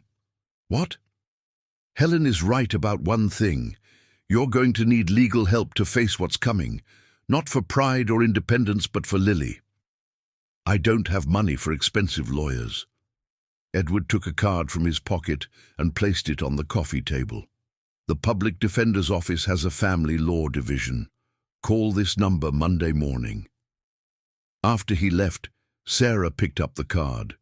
It was from Dr. Robert Miller, head of the Family Division of the Public Defender's Office in New York. On the back, Edward had handwritten, "Tell him you're being threatened with losing custody. He'll understand." Sarah looked at Michael sleeping, then at the room where Lily was dreaming, unaware of the storm approaching their lives. She had just pushed away the only person who genuinely wanted to help her, and now she was... Sarah felt truly alone in facing Helen Johnson. But at least Edward was safe. And maybe, just maybe, that would be enough. On Monday morning, Sarah called Dr. Robert Miller before even having coffee. To her surprise, he answered personally and agreed to see her that very afternoon. "Sarah Johnson, I received a call about your case last night," he said, when she arrived at the modest public defender's office. "It seems you're facing quite a complex situation." "Someone called about me." Dr. Miller smiled mysteriously. "Let's just say, I have a colleague who cares about at-risk families. Tell me your story." Sarah shared everything. Helen, Ryan, the custody threats, the blackmail against Edward. Dr. Miller listened intently, taking occasional notes. Sarah, I need to be honest. Helen Johnson is well known in legal circles. She has the resources to make your life very difficult. So there's no hope.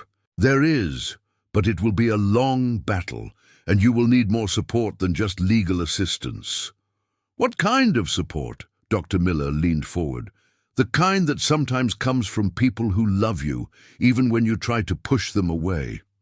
That night, when Sarah returned home after meeting with the lawyer, she found Gabriel and Lily playing in the building's playground, under Edward's careful supervision. "Mom!" Lily ran to hug her. "Edward said Gabriel missed you and asked us to visit." Sarah looked at Edward over Lily's head. "I thought we agreed that I would distance myself from you, not from the kids." Edward picked Michael up from the stroller. "Gabriel cried for 3 days. Lily is his best friend." "Edward, Helen could use this. Helen can try to use anything. But I won't let 2 6-year-old boys pay for her manipulations." Sarah looked at Lily and Gabriel, who had returned to playing as if the last days of separation had never existed. She saw the genuine happiness on her daughter's face, the way Gabriel smiled more freely when he was around Lily. "All right," she finally said, but nothing beyond friendship between the kids." "I understand." Edward handed Michael back to her. "But Sarah..." "Yes?" "When this is over, when Helen is defeated and Lily is safe, I want a real chance to prove that what I feel for you has nothing to do with guilt or emotional convenience." Sarah looked into his eyes and saw absolute determination. "And if Helen wins..." "She won't win, because this time you're not facing this alone, whether you admit it or not." That night, after putting the kids to bed, Sarah found an envelope under her door. Inside were legal documents and a note from Helen. "Second chance to be reasonable. Accept shared custody voluntarily, or we will face this in court. The choice is yours." Sarah looked at the documents, then at the room where Lily slept peacefully. Helen had just completely underestimated the strength of a mother fighting for her children, and that would be her most costly mistake. 3 weeks after Helen delivered the documents, Sarah was sitting in family court, watching the best lawyers in New York argue over the fate of her daughter.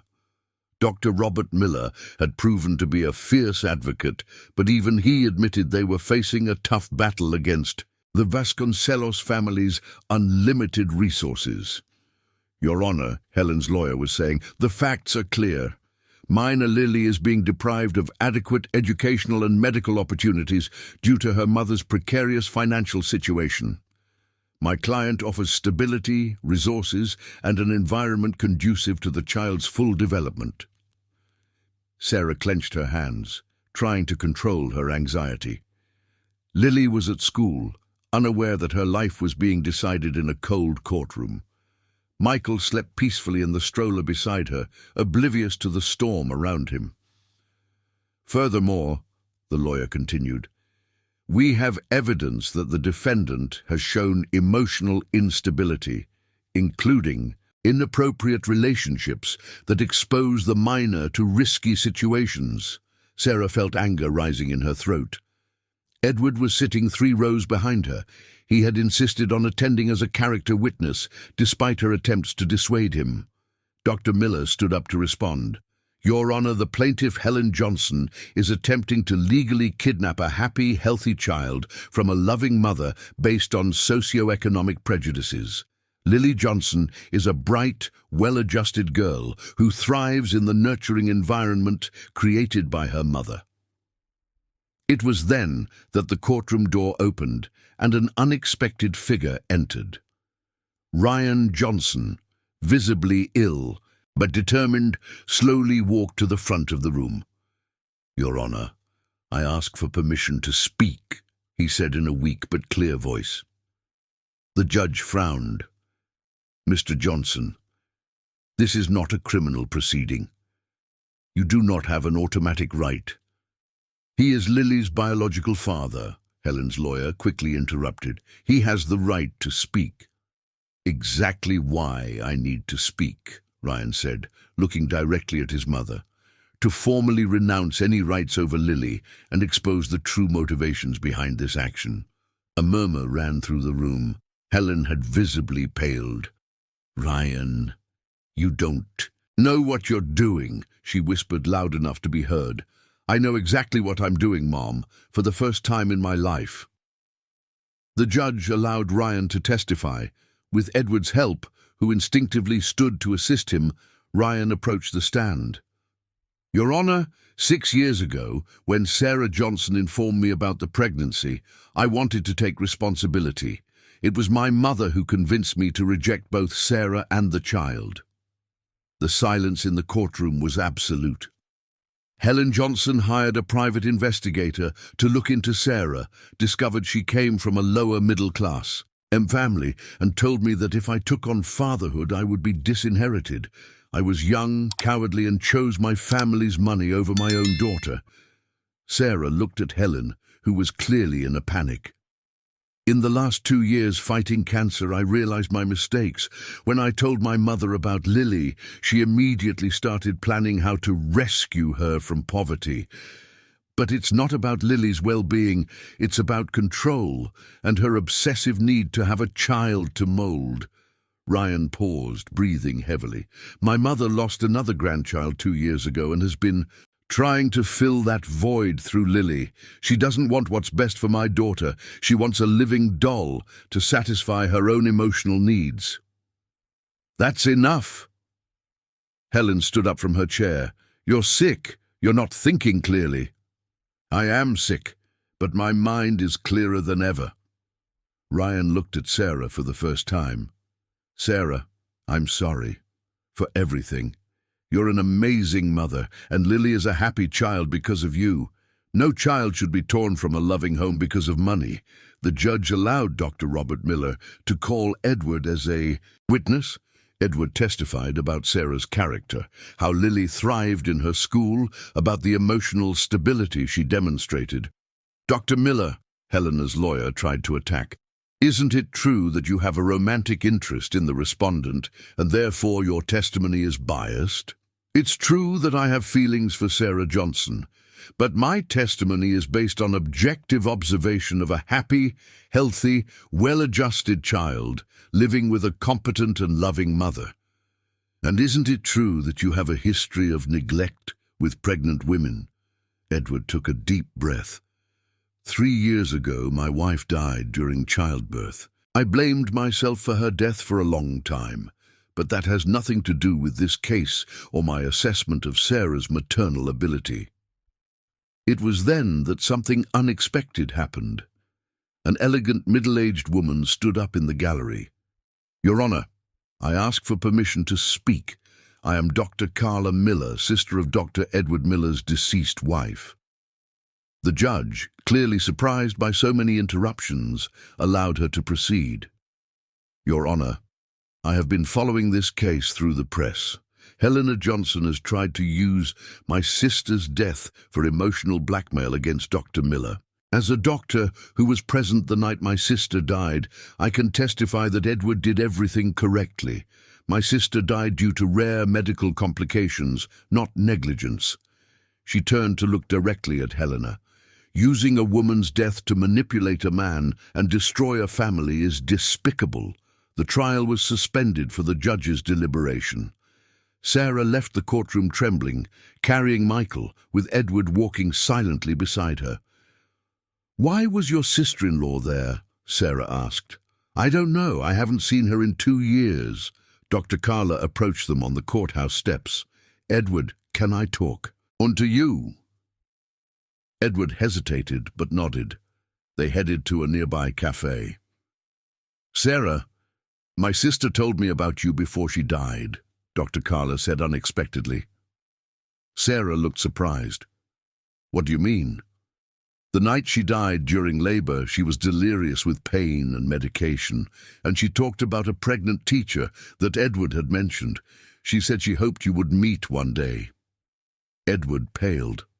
"Carla, what are you saying?" "That my sister, even while dying, had hope that you would find love again, that someone could love Gabriel and take care of him as she could, no longer. Tears streamed down Edward's face. She never said anything, because she knew you would blame yourself forever. But Edward, she wanted you to be happy. She wanted Gabriel to have a complete family. 3 days later, the judge gave his decision. Lily would remain with Sarah. Helena would be allowed supervised visits, but not custody. Ryan's educational fund would be held in trust for Lily until she turned 18. The decision of a child about where to live, the judge declared, must be based on love, emotional stability, and well-being, not on financial resources. Helena left the courtroom, defeated. Ryan, visibly exhausted from the effort, approached Sarah. "Thank you for being the mother Lily deserves," he said simply. "Ryan, you can meet her now if you want, the right way." Ryan smiled sadly. "Maybe, when I'm stronger." They knew there probably wouldn't be much time, but the possibility was there. 2 weeks later, on a sunny June afternoon, Sarah was in Central Park with Lily, Michael, and Edward. Gabriel was running after Lily, both laughing loudly as they played tag. "So," Edward said, sitting beside her on the bench, "all the legal battles are officially over." "Officially? And you don't need to keep me at a distance to protect Lily anymore." Sarah looked at him. "No." "Sarah, can I ask you a question?" "You can. Will you marry me?" The question was so direct that Sarah almost choked on the orange juice she was drinking. "What do you mean? Marry me. I love you. I love Lily and Michael. Gabriel adores you both. We are a family in every way except on paper." "Edward, this is too fast." "Sarah, we almost lost each other because of external manipulations. We almost let fear decide our lives. I don't want to waste any more time pretending that we're not meant for each other."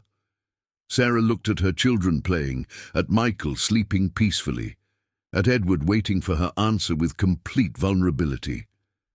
"Yes," she said simply. "Yes. Yes, I will marry you." Edward kissed her right there, on the park bench where it all began, while their children played and the June sun shone down on their heads. 6 months later, Sarah and Edward married in a simple ceremony in Brooklyn, with Lily as the maid of honor and Gabriel as the ring-bearer. Michael slept throughout the ceremony. In Carla's arms, who had become the adoptive aunt the children never had. Ryan had passed away 3 weeks before the wedding, but not before meeting Lily on a special afternoon in the hospital. She had brought drawings for him and told him about her new family. He had died knowing that his daughter would be loved and cared for, protected. Helen never tried to reach out again. The last they heard, she had moved abroad. On the night of the wedding, while the children slept in the new room, they shared in the house in West Village that Edward had bought to accommodate the expanded family. Sarah and Edward sat on the porch, watching the lights of New York City. "Do you regret anything?" Edward asked.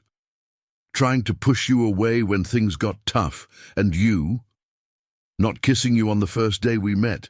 Sarah laughed. "Lily had just knocked Gabriel down to the ground." "Exactly. It was love at first sight, not just for you, but for the whole family we could become."